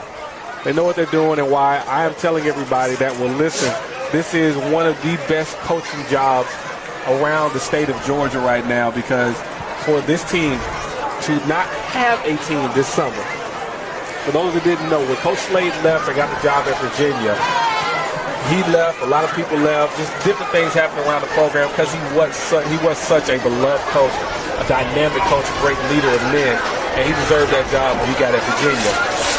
But the program was there at that particular time, and I'm sure a lot of their top players are probably looking around. But they decided to stay. The coach that came in has done a great job, phenomenal job, and got them where they need to be, where you're looking at a team, and on paper, you would say Stockbridge has these athletes. Stockbridge has these great things going on. Very good coach staff over there, and they should probably be up by 2 touchdowns right now. But it's a testament to what Pace has been doing, that all-in attitude they have over there to keep the score, I shouldn't say keep the score close, but to be leading 20-13. Yep, head coach Nick Bach, his first year at Pace. Spent 4 years at Gilman School up in Baltimore, Maryland. Before that, Mountain View coach, Lawrenceville, Georgia for 3 years. Nick Bach coming in. And also, with the coaching change, Pace Academy jumped up from 2A last year, now playing 4A. So a lot to overcome for these Knights, and they find themselves 7-1. They've done a great job. They've done a great job. That's all that can be said, man. As you see here, Trovon Ball, his senior night. And he's the All-American, has stayed when I'm sure he could have left plenty of times with every school here in the state of Georgia. They wanted him. I'm sure his phone was ringing. Coach Slade left, but stayed, hung in there, did a great job, and he deserves everything that's coming his way. The All-American honors, committed to South Carolina, all the great things they say about him, he deserves it and more. Yep. Senior night here, last home game at Walsh Field for Pace Academy, at least in the regular season. And let's look at some other scores around the state. Langston Hughes up 27-7 over South Paulding. I'm almost starting to think that it's a foregone conclusion that they're going to win the state championship in 6A. Now the conversation is, are they the best team in the state of Georgia? Are they one of the best teams in the history of state Georgia football? Wow. I think that's kind of what we're looking at. You had a Colquitt team a couple of years ago that was good. Marietta was good with Harrison Bailey. They were challenged a lot. You had the Cartersville team with Trevor Lawrence. And I'm just thinking about recent history, guys. I can't go back to the 60s, 70s, 80s. I don't know what this team y'all about to say, but I can't go back that far. All I can talk about is, you know, since Born to Compete's been around. But I think that's the question now. That is really the question. Or what we're looking at, is this one of the top 5 teams ever in the state of Georgia? I don't know what close game Langston Hughes will have as they're handling South Paulding tonight, and it's getting rough out there for them. Then we got LaGrange and Fayette County. Had to throw that out there. That looks like a forfeit right there. I was going to say, I was looking at the score, 1-0. That's not a normal football score, so let's move on here. Not sure what the story is there, but games going on is Hateville Charter up 30-7 over Miller Grove. Yeah, man. You know, Hateville Charter, they won a couple of state championships back. I think they won one state championship, made to another game, made a couple of deep runs, and they're trying to get it back going. You know, you got a great coach over there, Coach Pope, who's a defensive coordinator over there, does a great job, and they really love on those kids over there. Miller Grove trying to get it going, trying to get some good things going. It's tough. It's tough for them where they're at. We got Carver Columbus shutting out Doherty 27-0. Doherty hasn't taken too many losses since Cam Davis has been there. But Carver Columbus is a fantastic team. They do a lot of good things, and they're able to go ahead and get that win there. Holy Innocents up 42-14 over Stevenson. Oh, man, I know the coach out there. My guy, Todd, I know he's excited. Fantastic job by him. Stevenson, great ball club, man. They have a lot of guys in the league. I think at one time they had set the record for the most guys signed coming out of high school, going to college. So they've done a lot of good things over there, have a great history. But today is the day Holy Innocents is, and I know that what they're running over there. They're running that triple option, and it's getting a little rough over there. And it's a scoreless tie for Valdosta and Colquitt County. Good game. South Georgia football, and I know it's packed. It's got to be packed out there. Crowds jumping, bands jumping. They got the little motorcycle engine, whatever they got going on down there. All that's going on right now, 0-0 tie. So fantastic ball game. And Westlake up 13-7 over East Coweta. You know, it's a funny situation with that Westlake versus East Coweta game. C5, who's the quarterback at East Coweta, used to be the backup at Westlake. Oh, wow. So he leaves Westlake, goes to East Coweta, do his own thing, which is totally understandable. He was going to be on the bench playing behind RJ. That's not what he wanted to do. It makes all the sense in the world. But goes over there, has East Coweta playing some good football. And Westlake, you know, for some reason, they're hot and cold this year. Mm-hmm. Like, you're watching one game, they'll look all world. You're watching another game, they're struggling. One thing I do know is this. They got R.J. Johnson at quarterback. And as long as they got R.J. Johnson at quarterback, they will have a chance to move forward in the playoffs. That is what you'll see. So, can Westlake overcome whatever it is they got going on? I think they can. I think R.J. Johnson can, because R.J. is just that good. We got Grayson up 27-0 over Archer. Grayson, the big news came out this past weekend. We had him on our show, JoJo Stone, transferring over to Langston Hughes. That's a big playmaker they're losing. Mm-hmm. But here's what I will tell everybody. Mark my words. And JoJo said this at the on our segment, on our show, with NBC 11 Live on our up-close conversations. Grayson's good. They'll be fine. They'll be able to not necessarily replace the player, JoJo, but they can replace the production. Mm-hmm. You know, and what I mean by that is, guys, you're not going to give them JoJo Stone. That's okay. That's cool. That's not a problem. But what I can do is I can ask 3 guys over here, can you make up for it? And we can go ahead and get the production out of it. And then Parkview up 12-7 over Brookwood.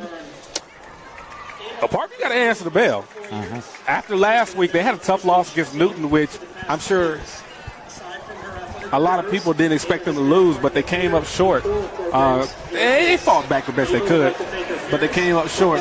And now you got the battle of, I think we call it Battle of Trickham Road, 5 Forks Trickham Road, something like that. Whatever they got going on. That's their rivalry that they got going on. They're pretty close in proximity, the schools are.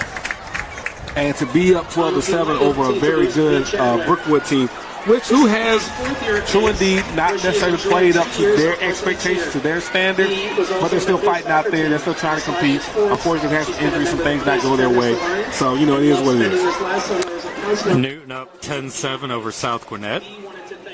Getting good football. Justin Bennett has made every single game ugly.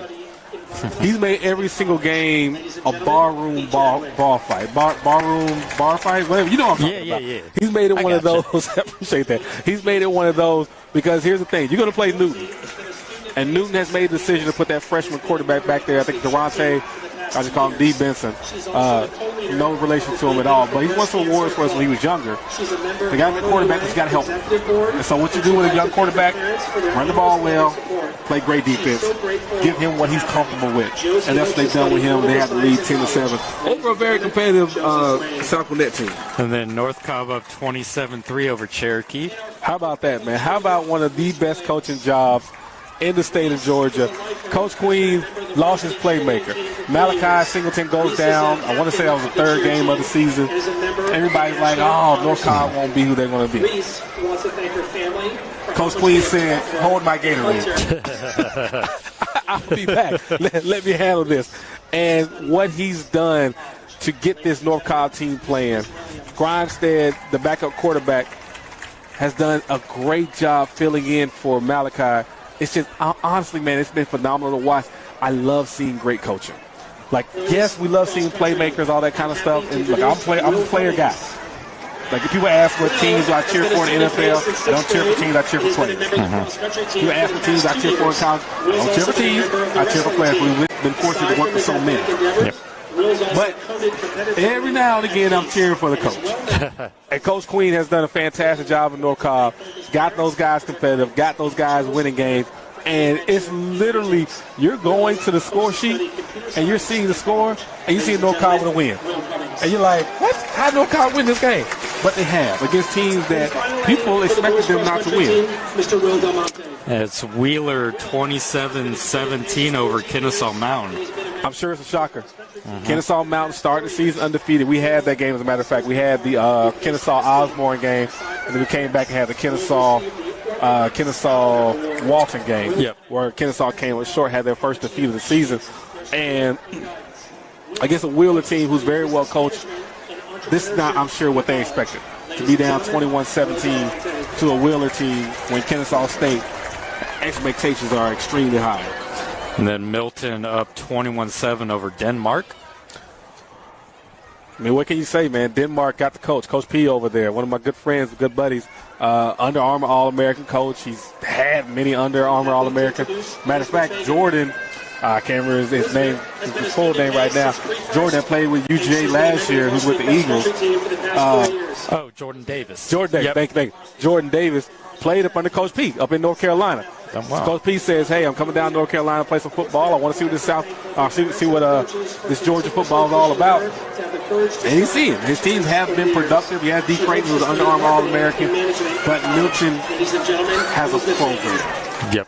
And they're going to be competitive every year, and they're going to do a lot of things the right way, and they're getting healthy. So, I'm not shocked to see them up 21-7 over Denmark. And West Forsyth is up 34-0 over Forsyth Central. You got them all around, right? West Forsyth, South Forsyth, is, hey, man. Look, West Forsyth got a great thing going on. They got a backup quarterback, Max Walraven. I know a lot of people are excited to see. But the starter's doing a fantastic job. That team's doing a great job. So, they'll keep winning as long as they're able to do what they do, and that's play control football. And then Lambert up 24-0 over South Forsyth. How about Lambert? Yeah. No one expected Lambert to be where they are right now. I didn't. You didn't. Nope. These people that are in the stands and the more people that are behind the stands, because, again, guys, I'm telling you, I'm not sure how this happens, but they have just as many people in the stands as they have outside on right behind us on the auxiliary field. But Lambert undefeated, playing a good Coach South Forsyth team right now, and they're up. They're up. It's Duluth 7-0 over Meadow Creek. How about that as a shocker? That is a shocker. Something going on. I would love to hear what's going on in Meadow Creek now. I almost want to call over there and find out, because Meadow Creek has a guy that's on their team, half man, half amazing, Jordan Louie. He's special. He's a special ball player. We had him in the station, and he can do so many things well, whether it's running the ball inside, outside, whether he's going to run with speed or run with power, whether he's catching the ball out the backfield or lining up in the slot or out wide sometimes, because his route running ability is that good.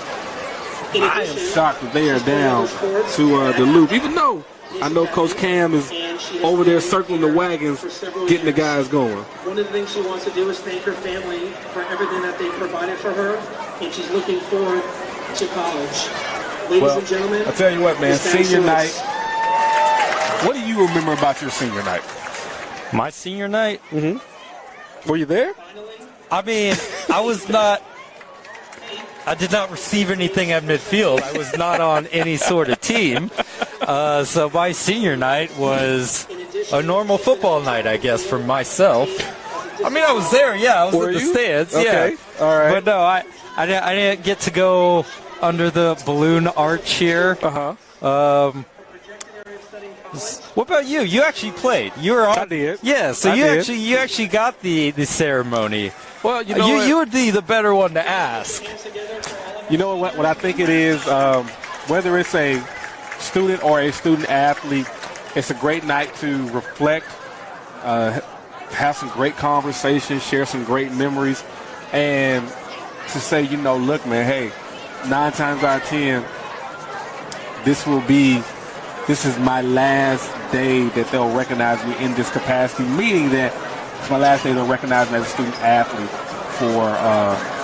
in front of my peers. And to go down memory lane, to feel good about it, to see your friends that you played with, because here's the thing, right? You might start with, let's say, a class of 25 players. Yep. I'm just throwing a number out there. Yeah. 25 players. Well, that number is going to dwindle down every year, and you might be left with, let's just say, 15 players. So 15 seniors out of 25 that's made it through, not counting the ones that's transferred in or whatever, because it's a new day. So let's say you started with 25, but you're down to 10 of your original guys that you came in with. So those are your brothers, and those are your brothers for life. Even to this day, whether it's my guys I played with in college or whether it's my guys I played with in high school, we still stay in touch with each other. That's awesome. Right? Hey, we'll shoot a text to each other. How you doing, man? How's the family doing? How's work going on? How's your life going? Small stuff, but nonetheless, that communication is there. That communication there and that brotherhood, that bond is there, which is made, and it can only be made between the lines. It can only be made because here's the deal. You're going to find something out about somebody when things are going well, or when they're getting their tail whooped. And there ain't nothing they can do about it. All they can do is ask for help, right? You're getting their butt whooped, ask for help, get some help. But what we say with football is it reveals who you are.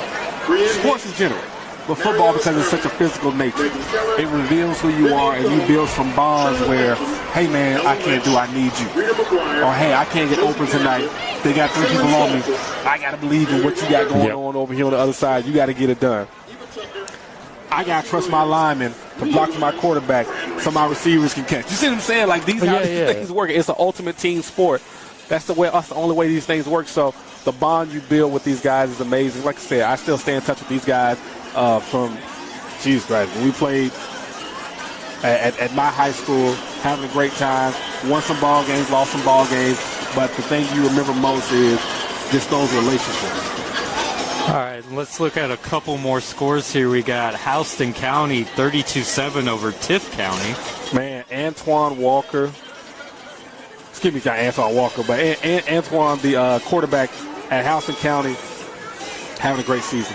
Yeah. He's lighting them up, man. He deserves everything that's happening for him. 32-7, we all know he's had an impact in the game. And Lee County's up 17-14 over Thomas County Central. A big game that everybody was looking for, but Lee County lost their quarterback earlier in the year. Whatever happened. But Lee County, again, is a program. They have a standard, and that's what they're leaning on. They're leaning on the fact that they know what they're doing. They play some good football, and they're going to win ball games doing what they do.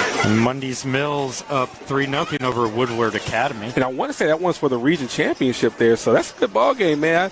Mundy's Mill hanging around there. Yeah. Mundy's Mill, they ain't really talking about Mundy's Mill, right, a lot, and Woodward, great program. Great program, done some big things over time.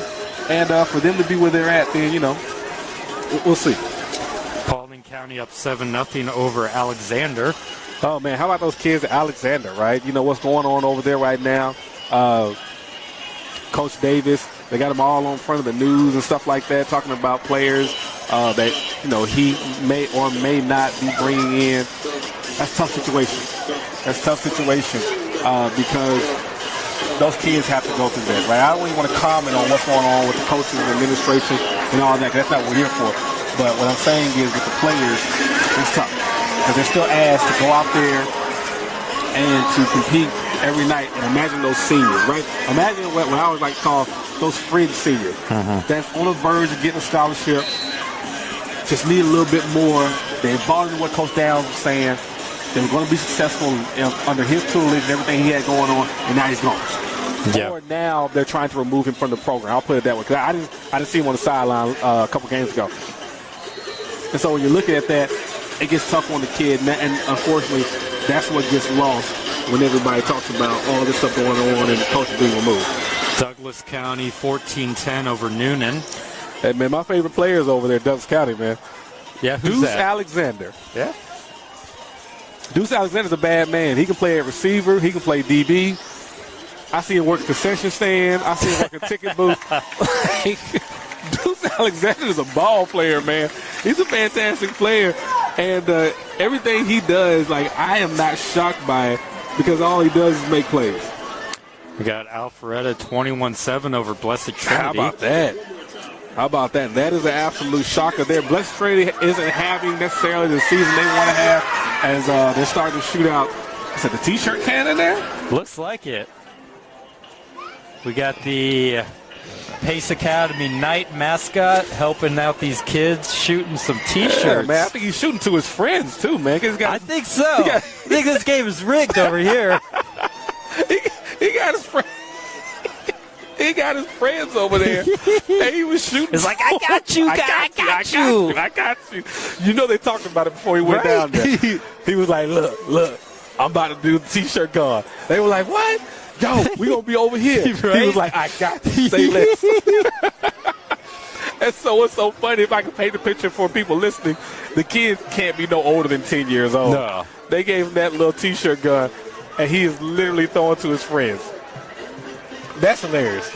All right, that had me. He shot a couple over there to his friends too. That was good.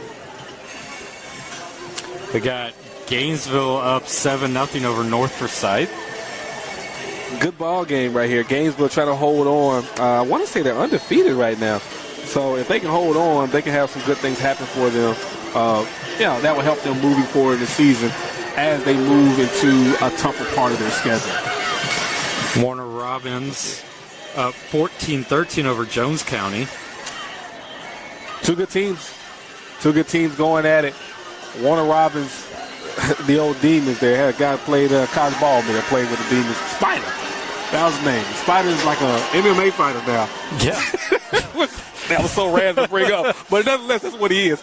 And by the way, Warner Robins winning some ball games and get the lead over a good Jones County team. And those teams are close by in vicinity right there. So I know the energy has to be really, really great at that game. It's Chambly 17-14 over Decatur. One of the more underrated games of the season. Decatur and Chambly both playing some good football. Walker, the quarterback in Chambly. Look, last week he had, I want to say, like 5 or 6 touchdowns. This is some kind of crazy number. Did a great job. And Decatur, look, every year Decatur's getting better. Yep. Nobody's saying anything about them because they got their little itty-bitty stadium.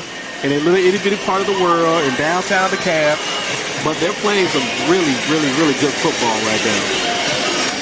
Creekside 55-0 over Tri-Cities. You know, I'll tell you what, ever since Creekside had that issue a couple weeks back where a player got suspended and a coach got suspended, even though I don't think they should have got suspended, I'll go on record by saying that. They responded, they played some good football, and them being upset by that much isn't surprising me at all. And Calhoun 9-8 over Cass. Oh, I see you, Cass. Hey, man, got my good buddy over there on the coaching staff. Got the guys playing football. They got Savion over there. Savion, the receiver for Cass, is phenomenal. He is unreal. They got a freshman quarterback, Brody McWhorter. Quarterback, big kid, actually 6'1", 6'2", deliver the ball. Folks that don't know, actually train passing by that Pace has built. Going to have to ask old Arthur Blank here to put some soundproof walls around here for the Pace Knights. But Cass does a good job. And Calhoun's a well coached. Calhoun's one of the programs we call standard. So here's again what we talked about last week. Cass wants to become the big brother. Calhoun is the big brother. When you have something that somebody wants to take, you get dog fights. And that's what you have. Good ball game, 9-8. Not shocked with the score, but I shouldn't say shocked with the score. I am a little shocked that it's a lot closer than I expected. We got Whitewater up 15-0 over Riverdale. Whitewater got some dudes over there, yep, including Popo, Raul Aguirre, committed to Miami as a linebacker. And if it's 15-0, that means he's having a pretty good ball game. And then Pace Academy, well, that needs to be updated on the GPB Sports app because it is not 13-7. It is 20-13, and we are seconds away from the second half kickoff. And for the second half, I'm going to put on my second jacket here, as it is getting chilly. We are outside in the elements. No heated press box for us. No. What's that? We don't need it. The tough world world of doing these games here. And again, guys, if you can see, Colin has standing room only. He has a line next to him, and nobody can see it right now. I wish we could get the camera on it, but he has a line next to him of people wanting to take pictures with him. It's going well for him. So he's signing autographs and doing the game at the same time as he puts on a jacket. Hey, man, multitask. You got to multitask, man. In this business, you got to do it all. And here it is. Big opening drive here. Pace trying to double dip. They score at the end of the first half, up 20-13 now over Stockbridge. Trying to hand Stockbridge their first loss in the region. And here is the kickoff. Not quite. Flag on the play. Must be offsides. Maybe a little offsides. Got to jump early on the kickoff. You know, that is one thing that will drive a coach crazy. Because they always say, hey, guys, let the ball kick. Let the ball be kicked. And if you either line up offsides or take off before the ball is kicked, you talking about a coach being mad? Oh, my goodness. Because he's going to say, how in the world did you become offsides and run past the kicker? It's like all you had to do was nothing. Nothing. That's all you had to do. All you had to do. Yeah. So, here we go again. All right, so we're going to line up 5 yards back and do it again. Kick is off, and we are underway here in the second half. Taking the 15, trying to get up the middle. Good, solid return. Following the penalty, gets up to the 34-yard line is where the Knights will start the second half. Ethan Crumsby was a bully out there on that play. Oh, yeah. He ran down the middle of the field. There was a blocker trying to block him, and he just ran through that like homecoming paper. I mean, my goodness. Sheesh. That was a little tough. We'll see if the Knights pick up where they left off here. Starting things off. Very methodical on their touchdown drives. Have the Knights opposite, really, for Stockbridge. 2 big plays were their 2 touchdowns, and good connection there. And that is Kendall Evans, the Navy commit, making the grab. Good play design. So what they're doing, they're taking advantage of them playing cover 1, and those linebackers are reading in the middle, right? So if they see run, they're coming. If not, then obviously they're going to go ahead and go where they need to go, what the defense is telling them to do. With that being said, they flared out the back, and once that back flared out, that secondary, the DB ran up on them and left Kendall wide open in a gap. So they were able to get that first down. 2nd and 2 now for the Knights at the 42-yard line. Here's the snap. Handoff is to Logan. Logan's going to get up the middle for the first down. Got low and got the yardage needed to move the sticks. I like the way Zach got behind his pads at the end there. He was able to absorb the hit, get about 3 more yards, get upfield. 1st and 10 now. Ball on their own 48-yard line. Knights trying to extend their lead here. Final home game for Pace Academy.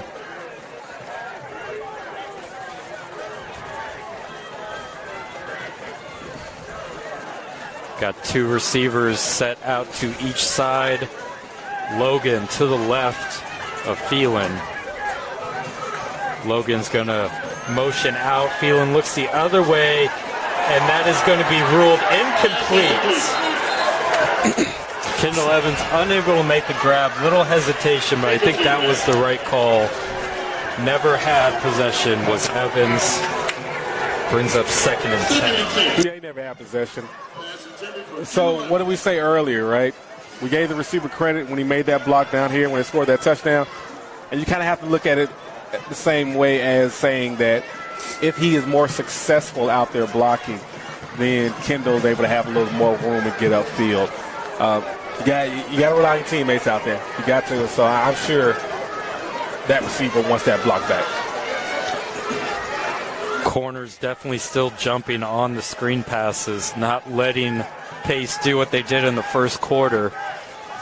And this is Maddox Crawford. He's going to keep it and run into big old number 99. That's Dylan Manuel getting the tackle for loss. I am surprised they went to that.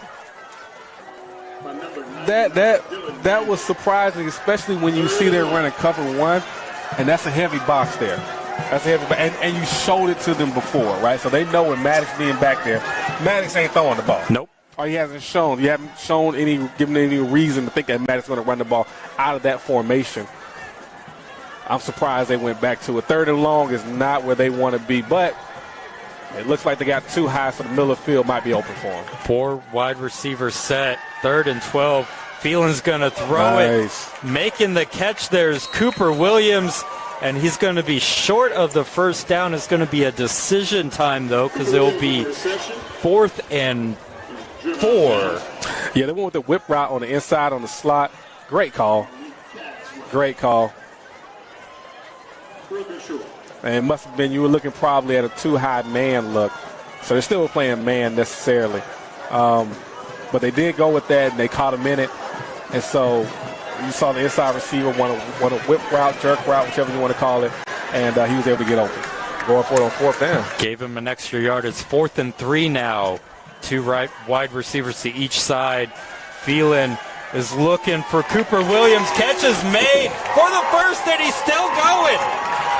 He's up to the 13-yard line. Cooper Williams on the 4th down conversion. So how about that? Cooper was a receiver I was talking about that didn't get the block, that they went on the screen route to Caden. And then when they come back to him, hey, look, it's 4th down, buddy. We know you didn't get the block, but I need to make a play. Yep. Runs a slant, holds on to the ball. DB was trying to rip the ball out of his hand, wasn't successful doing it. 2 DBs for some reason ran to each other in the secondary, and he's able to take advantage of that and pick up some big yards. And good throw there by Connor Phelan, right on the numbers to Williams, and Williams able to get quite a bit after the catch. And here's Maddox Crawford on the keeper, and he fumbles it into the end zone. Touchback. And it's a touchback. Oh, what a deflating way to end that drive. Crawford's trying to argue he was down.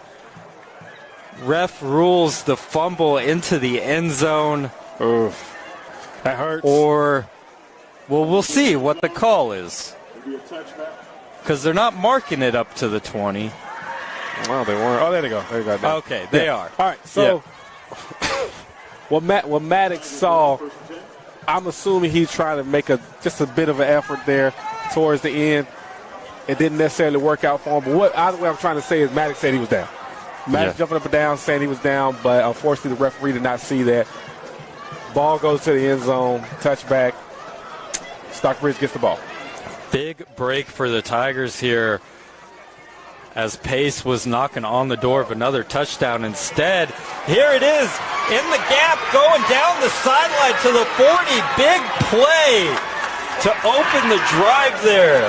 And that's what I was about to ask. Me and you do these games plenty of times. Yep. After big penalty or after turnover, the big fear is the big play.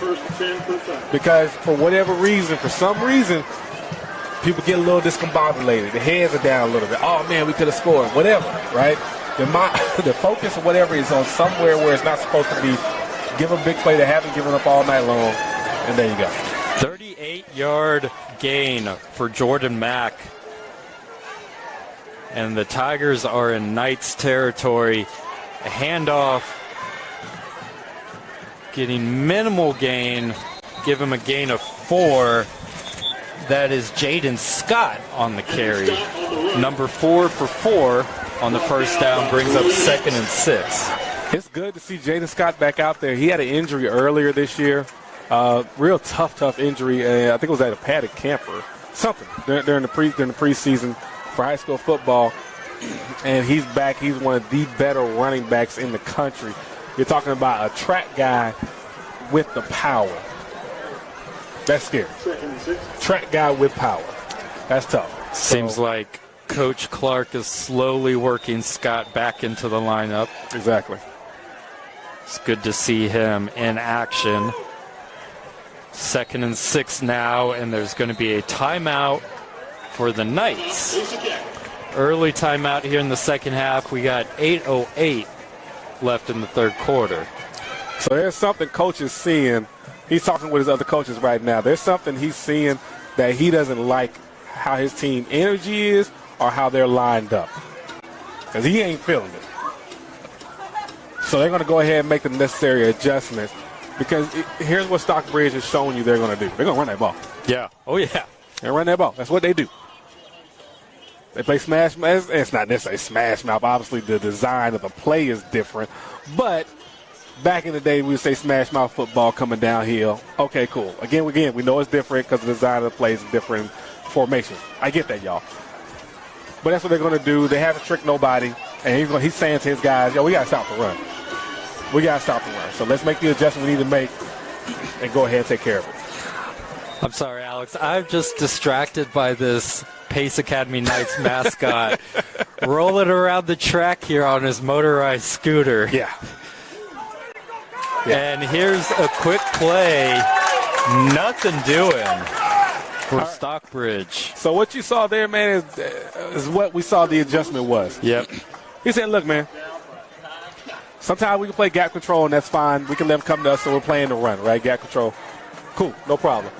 But every now and again, we got to go get some tail. It's tackled by Kai Cotton again. I don't think Cotton's missed the tackle on the outside. He's had a great game. But that's what they did. They got after him, and they made it very uncomfortable for them what they were trying to do within the pass game right there. So here it is, 3rd and 8. Tompkins lining up to pass.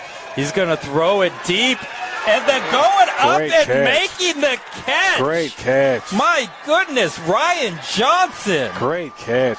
Let me tell you something. Kai played fantastic in the secondary, but look, at the end of the day, it's an offensive game. It's football, just like basketball in some instances. Great offense is always going to outdo great defense. Now, I know some of my guys are, Alice, whatever, No, guys. Great offense will always do great defense. And you see him a mere inches where that ball passed over his hands, centimeters, millimeters, whatever. The receiver Stockbridge goes up and gets the closet ladder, gets to come down with it. And they are at the now 1 yard line. heck of a play. And there was a flag on the play, but the refs pick it up, so the play stands. And that would have been a shame if that play was called back. That was a great job. And like you said, Kai all over on the coverage. So first and goal now for the 1. And here's the handoff to Scott. And that's in for the touchdown. So let me tell you something, guys. This is the great thing about having this view up here. And I loved it, right? Yep. Kobe looks at his running back. He knows his running back been out for a while. He knows he's just getting back in the thing. Gave him a quick tap. Lets him know, hey, this is your play. Go ahead and get in the end zone. And that's what you saw right there. And you heard a fantastic reaction by the Stockbridge fans. Jaden Scott gets the touchdown. Extra point away from tying up this game here with 6:50 left in the third quarter. Yeah, won an award for us when he was younger, too. Say that again? Jaden won an award for us when he was younger. Yeah. And the extra point is up and good, and we are tied 20-20. 6:50 in the third quarter. And what a swing that was. Pace going down the field. Fumbles it into the end zone. They were inside the 5. Maddox Crawford, when he fumbled the ball, it rolls into the end zone for a touchback. Big play there by Ryan Johnson. Jaden Scott finishes it off for Stockbridge. 14-point swing. That hurts, just about. That hurts. This has become a game of who can get off the mat. What I mean by that is who can take that shot on the chin, who can take their own mistake and say, okay, hey, guys, we know we did wrong. We know what the problem was. Let's calm down. Let's fix our issue, and let's get back at it. I'm curious to see how Pace responds because they have some great play calling, great plays being made. See if they drop their head or if they come out, respond, try to make some plays. And the kick is away, and that's going to go into the end zone for a touchback. That's actually a good thing for Pace because they haven't had any good returns. Matter of fact, their average start might have been inside the 20, 18-yard line, 16-yard line, so forth. Now they're at least starting at the 20, so, you know. Yeah. I think the only time they started outside the 20 was their last possession but that was because of the penalty on the kickoff allowed them to get it up a little further. So we'll see what Pace can do to answer the touchdown for Stockbridge. You know, one thing we didn't say that last play, the big pass play, that was a great job by Stockbridge offensive line. Keeping that quarterback clean, let him get time, throw it down the field. And here's the handoff. This is Zachary Logan getting 2 yards. All right, they got a problem. Those linemen got to run. They got to run. So if we're pulling, that's fine. We can pull. But we can't pull if our running back is outrunning the lineman. That's a serious problem. You know, unless that's their play design, which I'm sure I can't imagine. I can't imagine you want your lineman running behind your running back. So, you know, pulling to the left seems like it's a little bit of an issue for Pace right now. 2nd and 8 now for the Knights. 4 receivers set, looking to the outside, throwing it up. Going full on was Kendall Evans. I was a little aggressive out there outside with the cornerback. They went ahead and let him do what he does, though. There was a flag by the line of scrimmage. We'll see what the call is there. It's been some good one-on-one battles. Wide receiver cornerback in this game. It was on both sides. And you know what? Look, I'm all with it with the refs, right? Look, if you're going to be a ticky-tack caller, be a ticky-tack caller all the way through. If you're going to be a ref that says, you know what, I'm going to let him play, let him play. Let him play. So I'm 100% with that being a non-call on either side because it could have went either way. It has been consistent, to your point. Yes. They've been letting them play. Great reffing crew. Great officiating crew. And that was a holding penalty on the Knights, so that backs it up 10 yards. It'll be 2nd and 21 now, and here's Logan zooming to the outside. He got a good chunk of that back. Be 3rd and 11 now. Good call. Good call. You got to be smart. Be smart and see what you can get out of it. Now, what I'm interested here is if they go back and show cover one and they show a little bit of pressure, do they go back to their screen game? It's a good question. Yeah. But are they going to go to the screen game outside with their receivers? Matter of fact, this is a setup for their try to see who's that quarterback. That's Maddox. I'm curious to see if they'll go to the screen or they'll go with Maddox running around to the left side. There's 3 receivers to the short side. They give. Here's the handoff, and nothing doing on that play. Yeah. Good pursuit on the tackle. So coach was telling them something. That's why Maddox got his hands up. Something must have not been communicated properly as they wanted it to. And they're talking right now on the sideline. That was Cameron Reese on the tackle. And it's going to be a punt now for the Knights. Now, this is what we were saying. This is what you worry about. Pace getting in this kind of situation. Now they can't flip the field. Now they can't make Stockbridge go 80 yards. Even though they're successful last drive, they haven't shown that consistently they could do that. So let's see if they can get a good punt. And that is a good punt there by Swan. But he has space. And that's Shelton. But here's a lot of space. And that's Shelton Lewis. Good return on the play. Tell you what, that's a great job by the Pace defender making that open field tackle, though. Oh, yeah. Shelton Lewis is not an easy man to bring down in the open field. No, he's not. So at this time of the game, we always ask Colin, how was your drive in, Colin? Not fun. It seems like it just keeps getting longer and longer. It does. That was an easy, well over 2 hours. Was it really? Yes. But hey, that's what you do. Oh. You make the drive. That's what you got to do when you want to see high quality football. It's a drive where you know you're going to fun. It's not a drive where you're like, oh, I don't like where I'm going. It's a drive where you're like, okay, I'm going to see some good high quality football.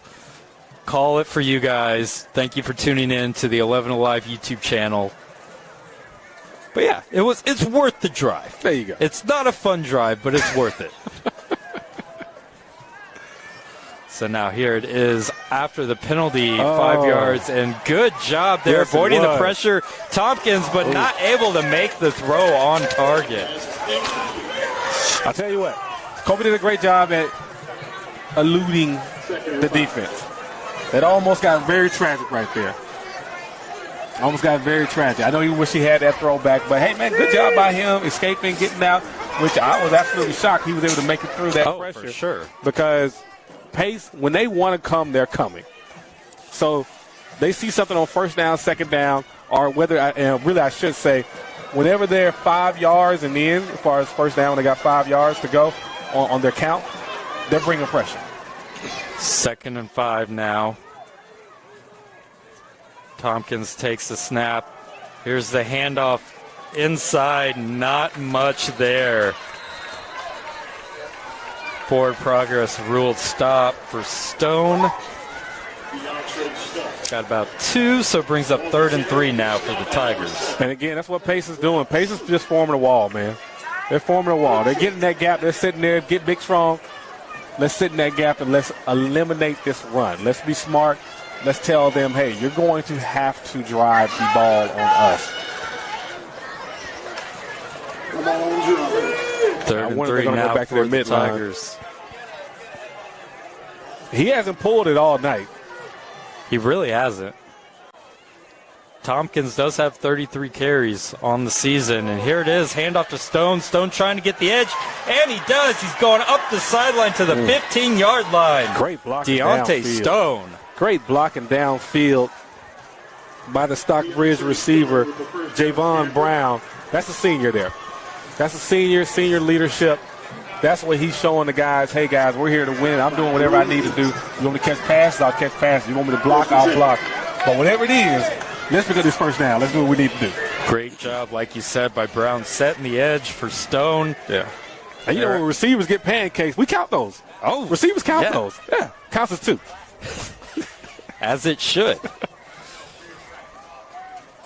Here's the handoff going back to Stone. Stone trying to do a swim move. Got 2 yards on the carry.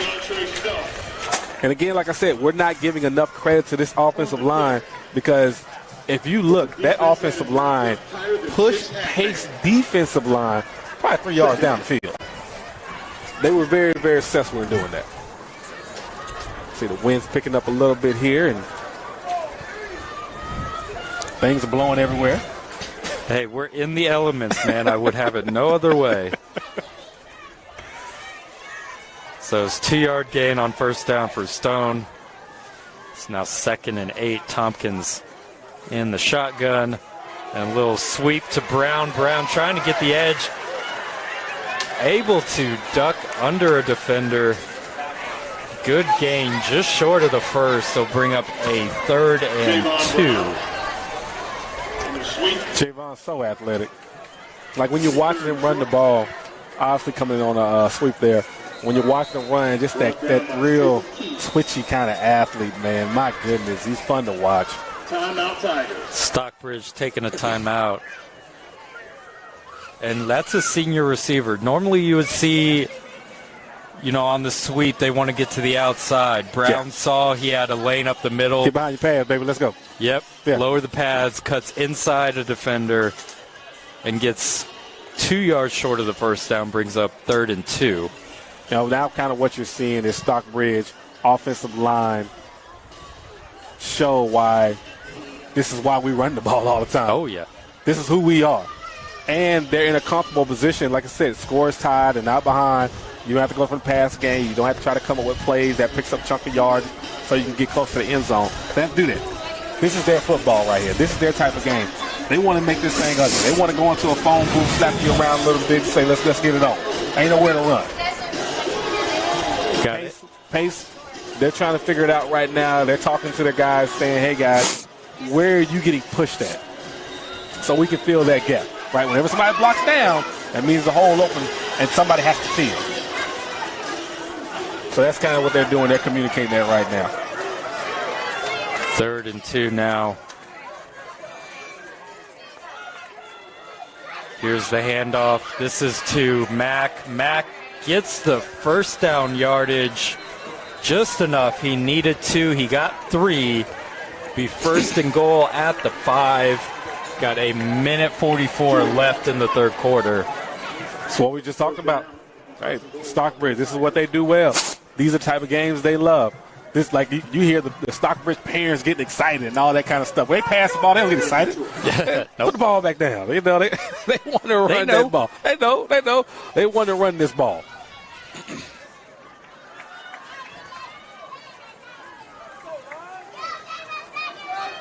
He's got 2 receivers to the bottom. We'll see if that's where they go. Stone in the backfield. He gets the snap. Counterplay, and he's near the goal line. Gets pushed in for the touchdown. Deontay Stone. He's having a great game. Stone's having a fantastic game. I love the way he's running the ball. I love when contact happens, he's still running his feet. Like, he's not out of any play. He's not out of any play. And you know what I like? Oh, God, I'm just getting excited about it. As he gets to the end zone, he runs hard. Oh, my goodness, man. I get goosebumps over here. Sorry, Colin.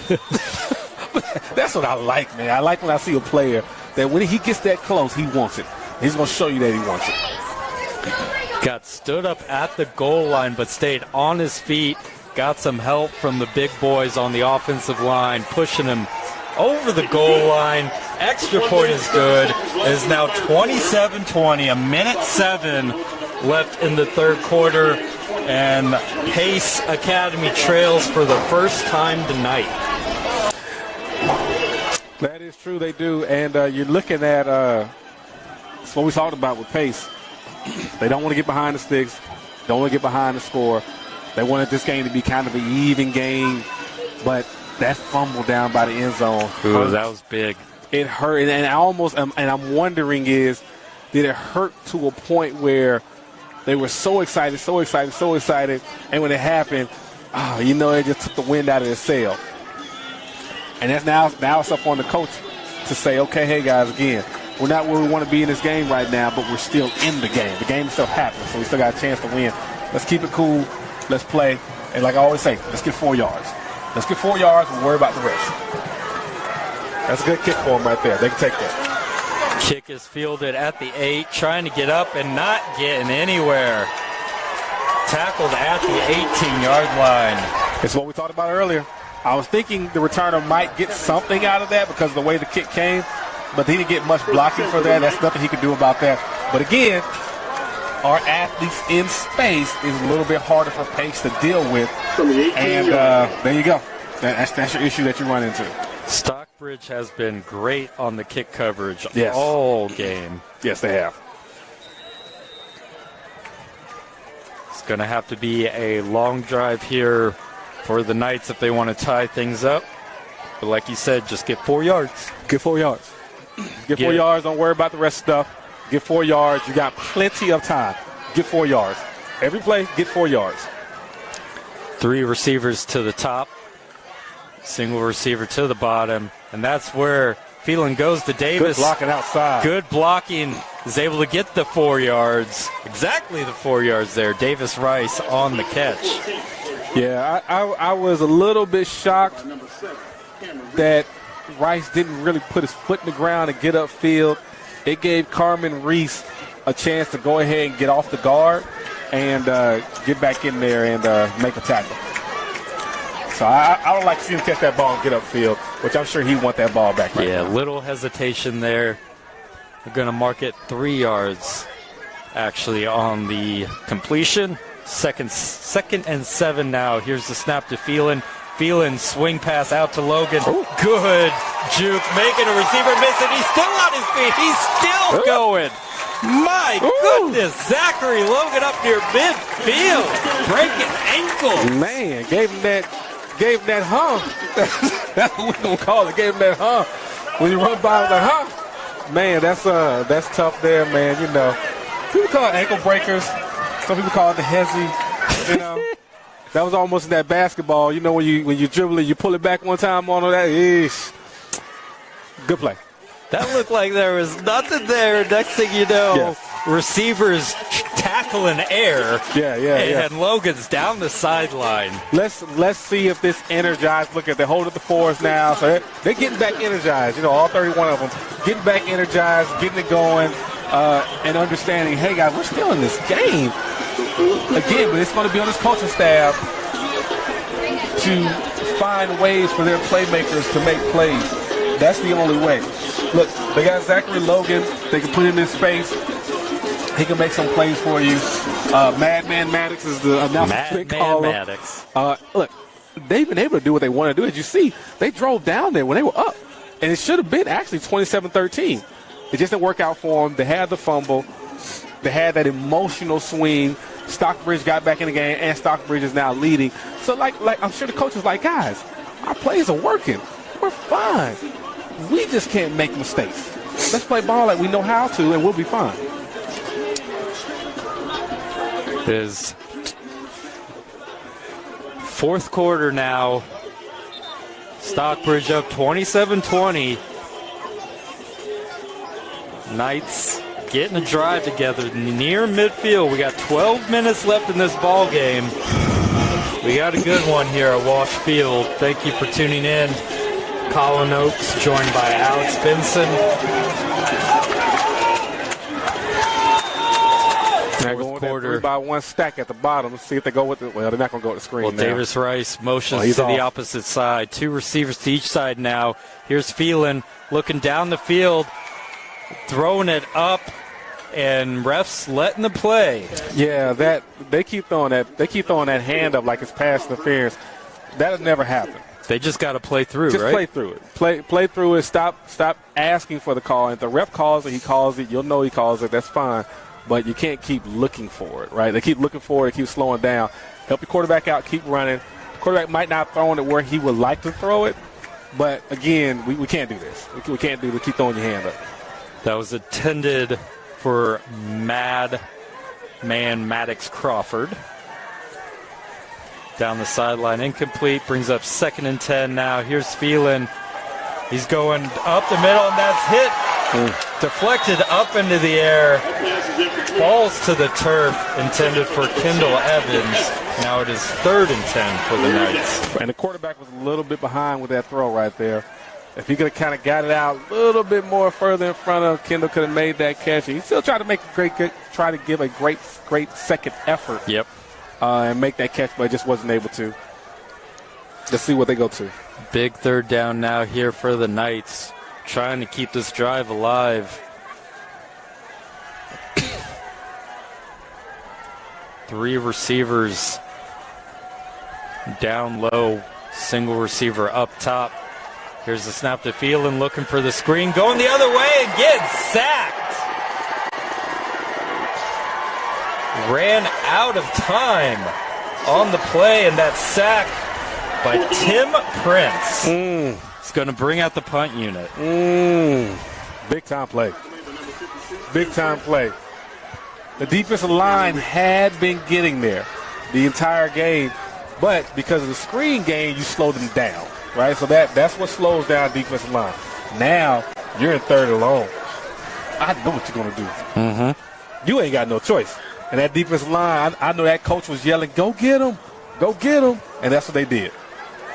That was Prince's 4th sack of the season. It was a good punt, but there are 2 flags on the play. We'll see. Got a holding probably down here at the bottom. Yeah, it's right where the gunner was situated. Might back up Stockbridge even further. Right now, they got the ball marked at the Tigers' 14-yard line. While we're looking at that, we got some score updates. Langston Hughes, 48-14 over South Paulding. Boy, that's one of those things we talked about. Is Langston Hughes now they're battling history? Is this the best team, one of the best teams in history? Colquitt County, 10-3 over Valdosta.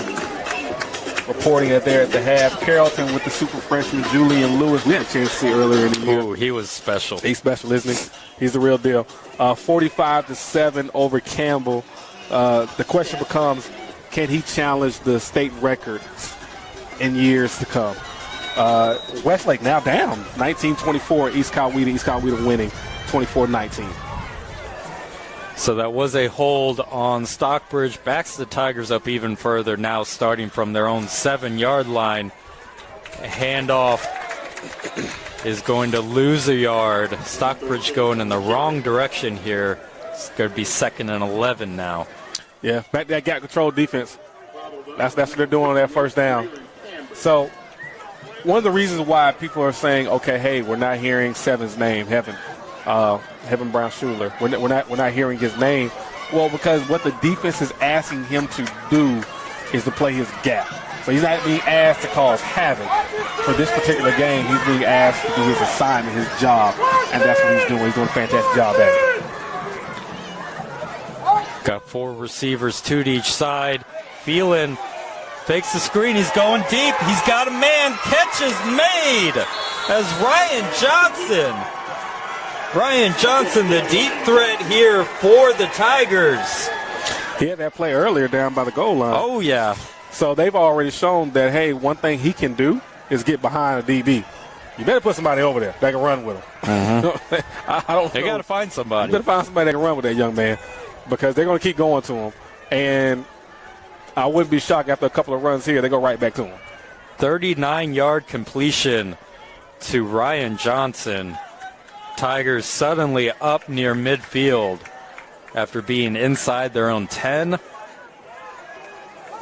1st and 10 now for the Tigers. Here's the handoff. This is Mack. Mack gets past midfield. Actually, they're going to mark him right at midfield. Gain of 5, be 2nd and 5. We're at 9:30 left here in the game. Big drive here. Tigers could put it away almost. Make it a 2-touchdown game. We're getting towards the end.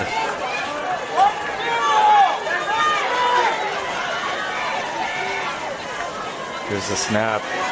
Handoff Great to blocking. Mac, or actually this is Stone, pardon. Stone's still going. Great blocking up front, but it must have been a holding because that hole opened up. There's a flag right in the holding range, like you said. Yeah. So there's this saying in football, for those that don't know, it's called butts to hole, okay? People don't get crazy with the thoughts and everything like that. All right? But Better explain this. I got you. What they mean, I'm sure Megan's back laughing at the station. What they mean is, when they say butts to hole, is if you're a blocker, right, you're an offensive lineman, and the ball is, let's say, coming in on your right side, you want to put your butt to, obviously, your right side to the hole where he's going to be running the ball in. Sometimes when they do that, they get a little grabby. Apparently what happened is he got olayed and he held on and tried to pull the man down. So that negates the run by Stone. And here is looking Tompkins' part, and that's to Ryan Johnson yet again.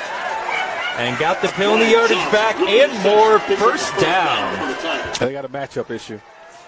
So look. Tompkins has made his decision on what he's going to do. He sees, for whatever reason, there's a matchup issue that he sees. He sees something out there. Every time they pass the ball, they're going to him. They're going to Ryan every single time. Second and 15. Ryan Johnson completion gains 19. Now into Knights territory. And here's a handoff to Scott. And Scott is near another first down. And he's still going, pushing the pile. We've seen this multiple times for the Tigers. Yeah, man, again, I'm just happy to see him back out there, man. Happy to see him back out there running the ball, getting after it, doing his thing. And, he looks good, looks competitive, looks like he came to compete tonight. Get behind his pad, look a little rusty with his body lean, but that'll come back in time. Good enough for the first down. Tigers now in the Knights' 27-yard line, 1st and 10. Got two receivers to each side. Scott still in the game. They're going up top. He backed off. Corner backed off. There's a snap Still to Tompkins. Tompkins going down. This is to Lewis. Lewis jump ball into the end zone. Unable to make the grab. No flag on the play, and that was Sidney Keys on the coverage. So with Tompkins there, the ball got out a little bit later than he wanted to do. You would like to see him take that rocker step in that moment, catch, rocker, float, let it go. You know what I'm saying? But what he saw, we saw the same thing he saw, I should say, and he was going up top. The DB tried to show a little bit of cushion when he saw the quarterback make the adjustment, but he didn't budge. He still went up top on him. Deontay Stone now in the game. Stands behind Tompkins. Tompkins with the snap. Here's the handoff to Stone. Stone trying to get to the outside, and he does. He's down the sideline. Gets inside or close to the 10-yard line. Good enough for a first down. They mark him at the 10, so it'll be 1st and goal now for the Tigers. 7:44 left in the ball game. Tigers trying to add to their lead, currently up 27-20. I love the vision that Stone had. Stone, look, he got a great block by his teammate. Gets upfield, pressed the hole a little bit, bounce. Now let's go. But he did it by pressing the hole. Love what he did there. Two receivers to the bottom of the field. Here's the handoff going back to Stone. Stone's trying to go that way, and he gets tackled down inside the 5. Couple flags on the play. We'll see what the call is. I'm not sure what the call is, but I saw a lot of pace bodies falling to the ground. I was going to say maybe chop block. I'm not sure. We're going to see. We got a holding call. Hold. Okay. Yeah. Well, yeah, who knows, right? I'm not down there. I can't see that well from this angle, but I saw a lot of pace linemen going down. And I don't know if it was great blocking or if it's what the ref called holding.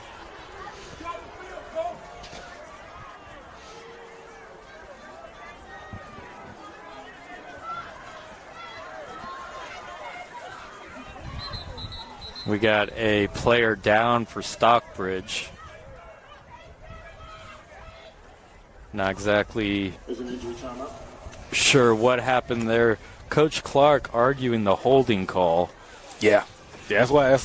I'm not shocked he was arguing that. Yeah. You know, when you're watching it from his view and from our view here, obviously we're not a ref. We're not exactly down the field, but it looked like Stockbridge offensive lineman was moving some bodies out the way. Yeah.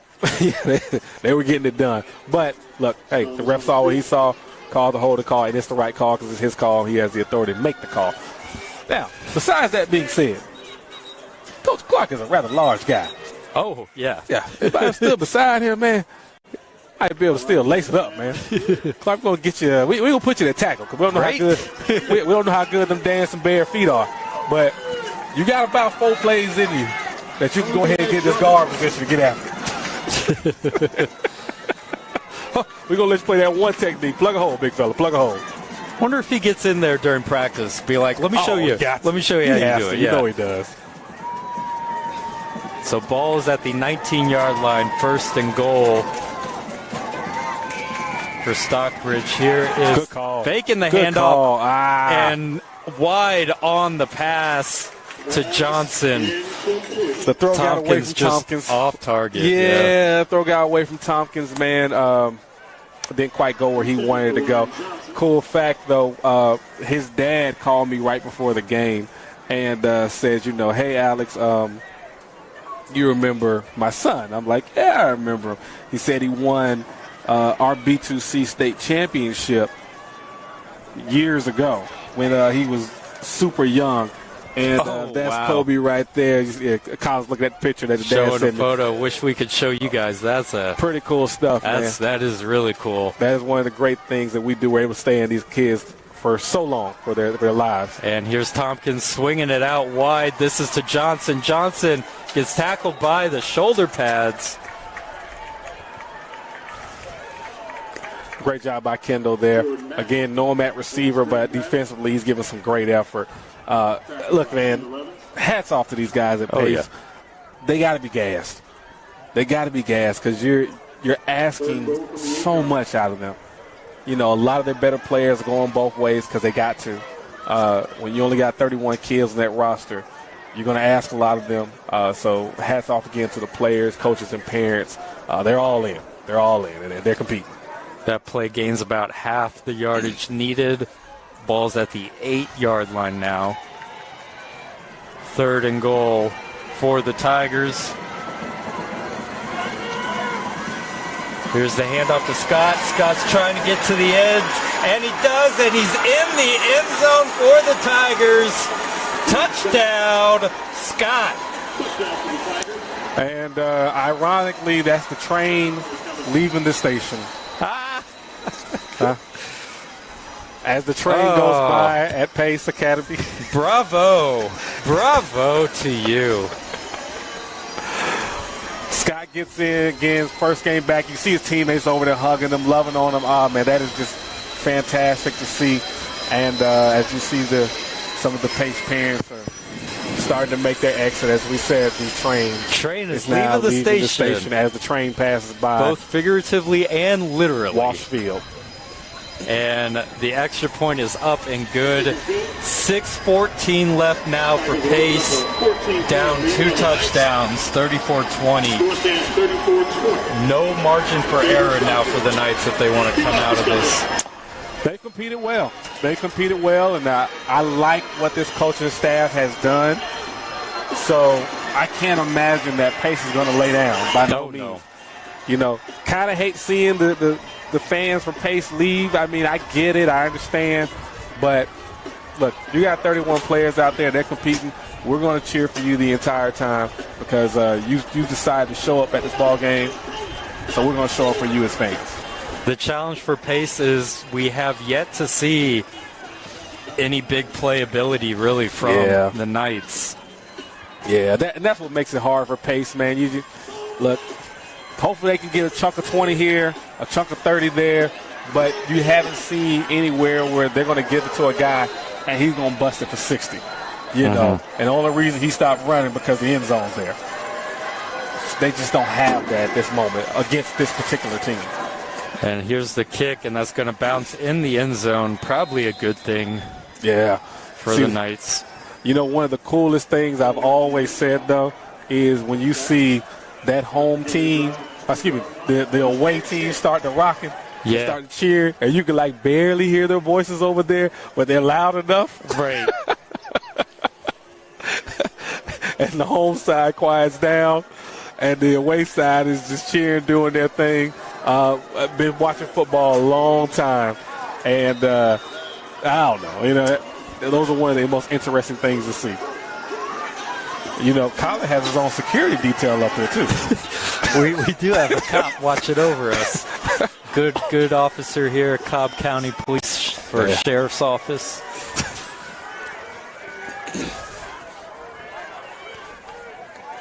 And here is, we're going a handoff up the middle for the Knights. Logan on the carry. We're seeing all the students leaving, so we get a good view of all the costumes coming across our view. Onesies going on. Were y'all wearing onesies when you were? Oh, heck no. No? Okay. All right. Although I'm sure it's warm. That's what I was thinking. There's probably a good costume to wear when it's cold out. Yeah. Nah, I never did the onesie. Did the onesie. Here we go, handoff. Oh, keeping it is Crawford. Here's the thing I've always wondered, though. When you have those onesies on, and let's just say you got to use the bathroom, right? Oh, you got to take it all the way off, right? Man. That's something. Yeah. That's something. If you really got to go. You know, Taco Tuesday. You know, oh, no. And, I wasn't thinking that. Well, I mean, you got to do something with it, you know. I'm probably laughing back at the station right now on that one. Big third down here. No margin for error. Phelan and batted down at the line of scrimmage. Good play there by Dylan Manuel. There is a flag on the play, however. We'll see which way this goes. Big call here.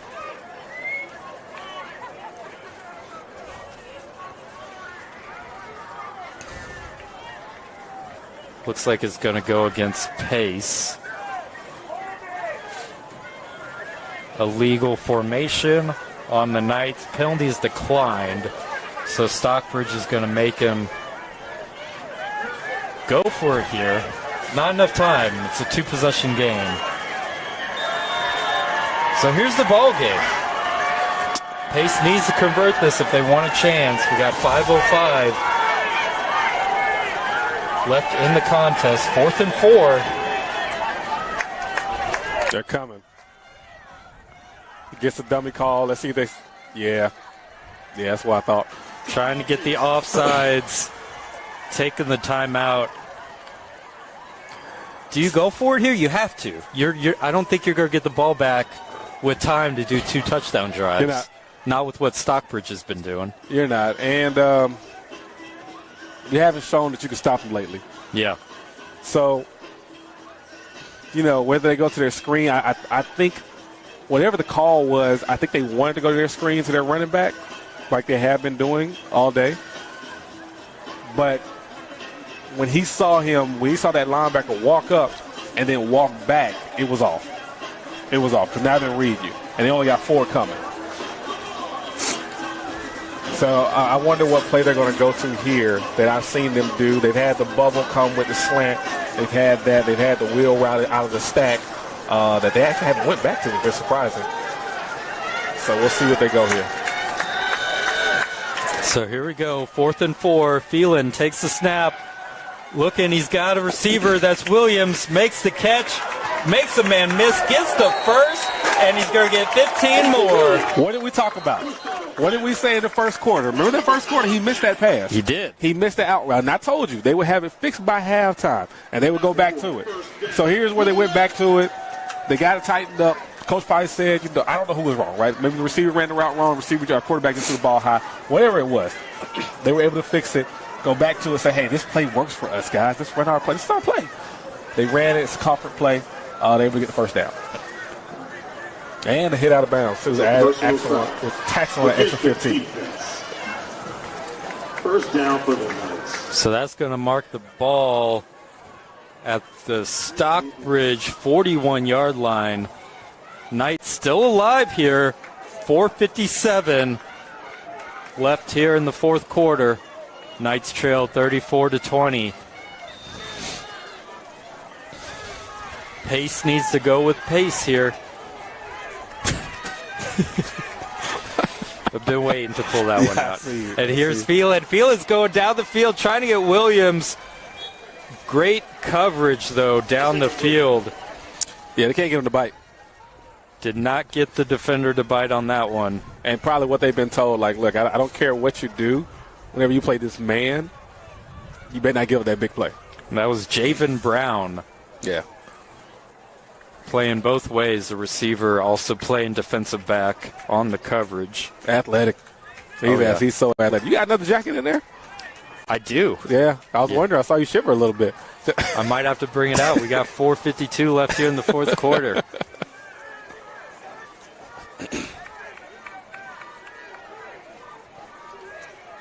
Second and 10 now. Phelan looking to Williams again. And, through the hands. Pass was high. Williams probably would have wanted that one, though. Shaking his head. Yeah, they've had a couple of issues completing passes across the middle of it since the first quarter. And this time he was able to find his mark, and they just weren't able to get the response they wanted out of that particular play. It's now 3rd and 10, 4:49 left in the ball game.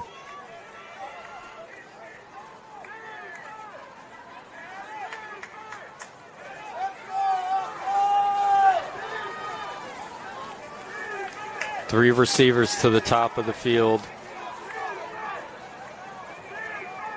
Single receiver down at the bottom. Here's the snap. Phelan Good throw. Throwing it up to Williams. Williams makes the grab.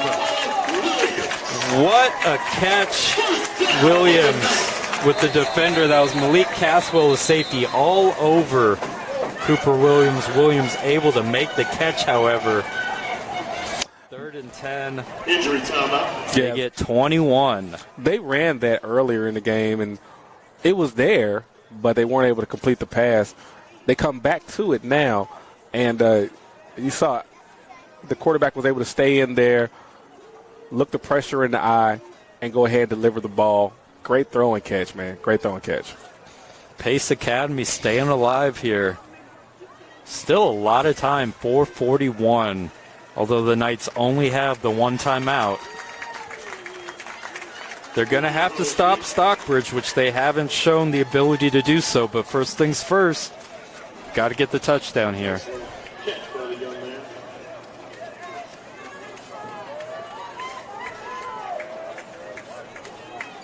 And Williams a little shaken up after the completion. Hope he's all right. He's been big for the Knights on this drive.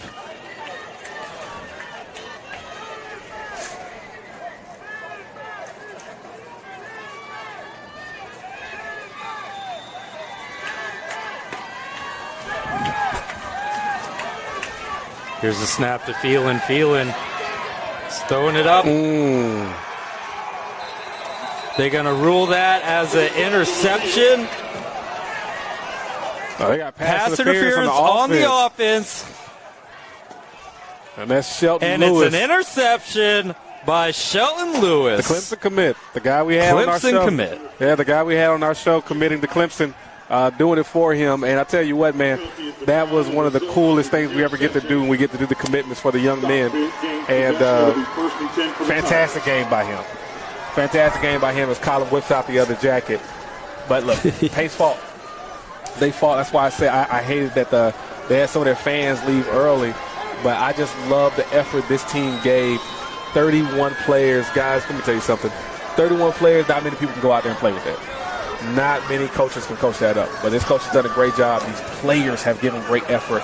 Obviously, you got to give a lot to the parents, too, that have make sure their guys have stayed in there, locked in there, and competed every day in practice or in the game. Just ran out of gas there at the end. Big hit. Presumably a game-sealing interception for Shelton Lewis. And Stockbridge is going to try to run off as much time as they can here. That's what they do best, sir. Yep, Run the that ball. old 4-minute drill here now for the Tigers. We are almost exactly 4 minutes left in this ball game here. Yep.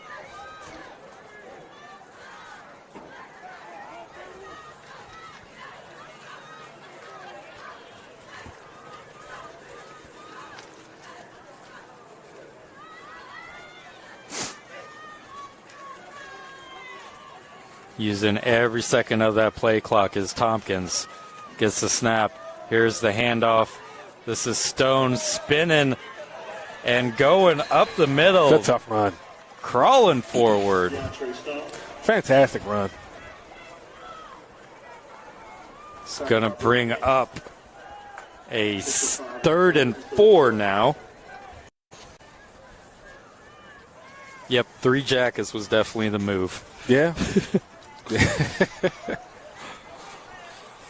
Learned my lesson from last week, that is for sure. I am nice it got and a little comfortable. cold last week. It did. Yeah, it did. I saw you over there shivering.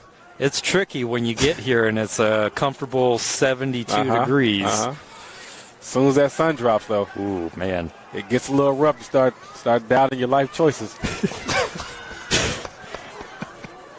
Got about 2:50 left, and Tompkins is going to try to get himself, and he does, and he's still going.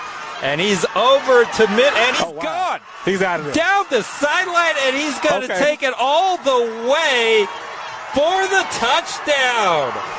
Wow. Kobe Tompkins. What a play. And then at the end to have the awareness to say, I can't run away from this guy behind me. Let me zigzag him a little bit. And he zigzags him and The gets him old to the end zone. serpentine Yes. on his way to the end zone. Heck of a play. Heck of a play. And look, man, look, even though we talked about it,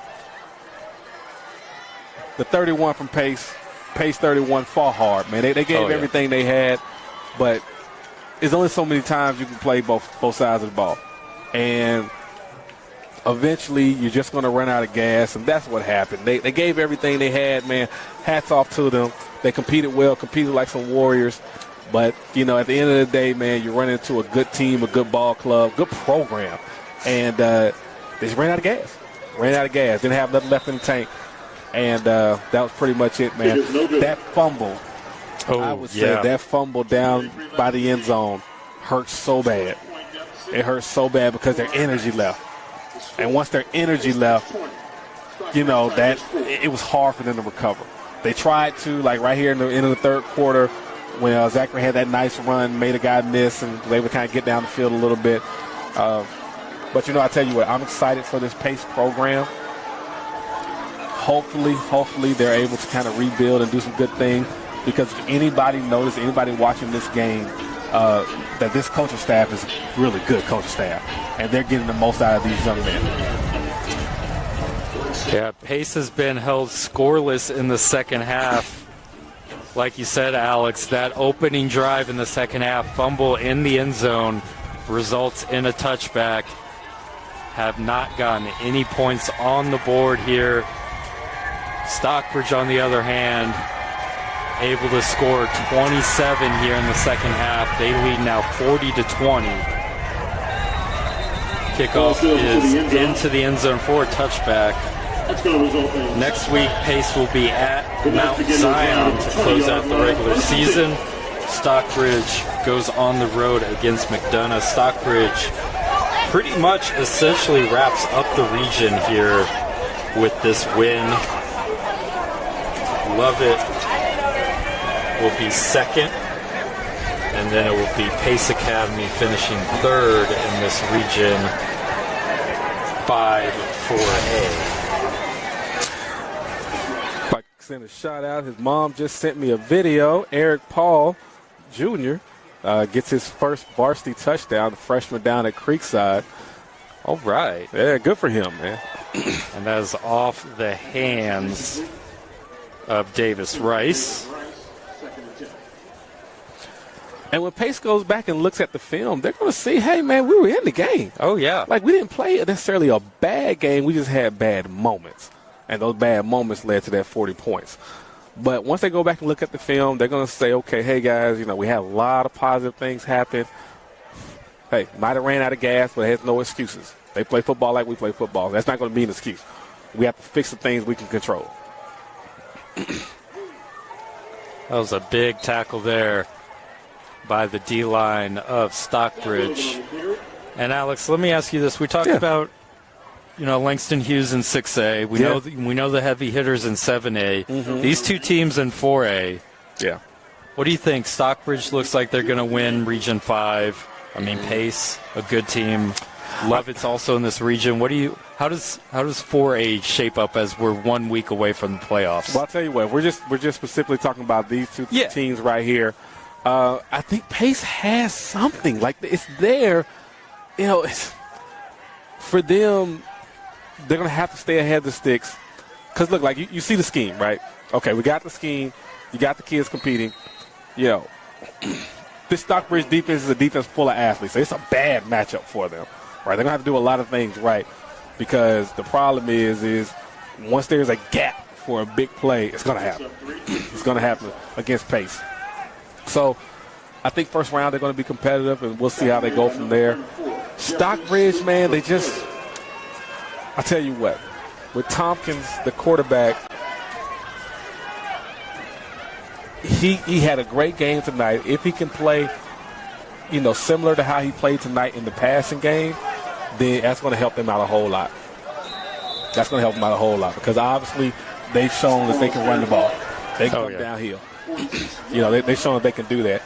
But what he's going to have to do is when they shut down that running game, because it will happen. I don't care who you are. It always happens to everybody. The best of them, the best of the best. They're going to shut down. Somebody's going to shut down that running game or stop it in timely manner, and you're going to have to complete passes like he did tonight. I mean, Javon Brown and Ryan Johnson both making big plays. Yeah. As receivers in that passing game, that really hasn't been a thing for Stockbridge. They've been riding Deontay Stone, Jordan Mack, and now, Scott coming back. So they got three really good running backs, the Tigers do. That's something that I did leave out with Scott coming back. Whew. Yeah. Man, he is a load. Folks, if you haven't seen this young man play, there's a reason his freshman year he went over 1,000 yards. There's a reason he has all these offers and everything like that. There is a reason he's considered one of the better running backs when healthy. As you see the sideline, they're celebrating there as they secure another milestone. But what we're trying to say is this Stockbridge team is only going to get better with Scott getting more healthier. And the Gatorade bath for Stockbridge as they clinch the region championship. Region 5 4A champions, the Stockbridge Tigers. Your final score, Pace Knights 20, Stockbridge Tigers 4. And the celebration is on. Tigers wrap up the region. They go to 7-2, 6-0 in their region. Pace falls to 7-2, now 4-2 in Region 5 4A. Final score here at Walsh Field. Pace Academy 20, Stockbridge Tigers 40. Alex, any final thoughts here before we sign off? I think we talked about it earlier. Stockbridge, with their running game, they have a chance to be competitive. With them completing passes, they have a chance to make a run in the playoffs and to see how far it goes. Pace, it's a battle of attrition, man. Eventually, I don't care who you are, it's going to eventually get to you. So they're going to have to they're going to have to do a lot of things the right way. And again, if that fumble doesn't happen, what happens, right? It's a different game. It might be a different game. It might be. So like I said, we'll just see. But both teams are going to be fine moving forward, though. All right, and once again, final score of Stockbridge 40, Pace Academy 20. I'm Colin Oakes. Thank you to Alex Benson, and thank you to all tuning in for 11 Alive.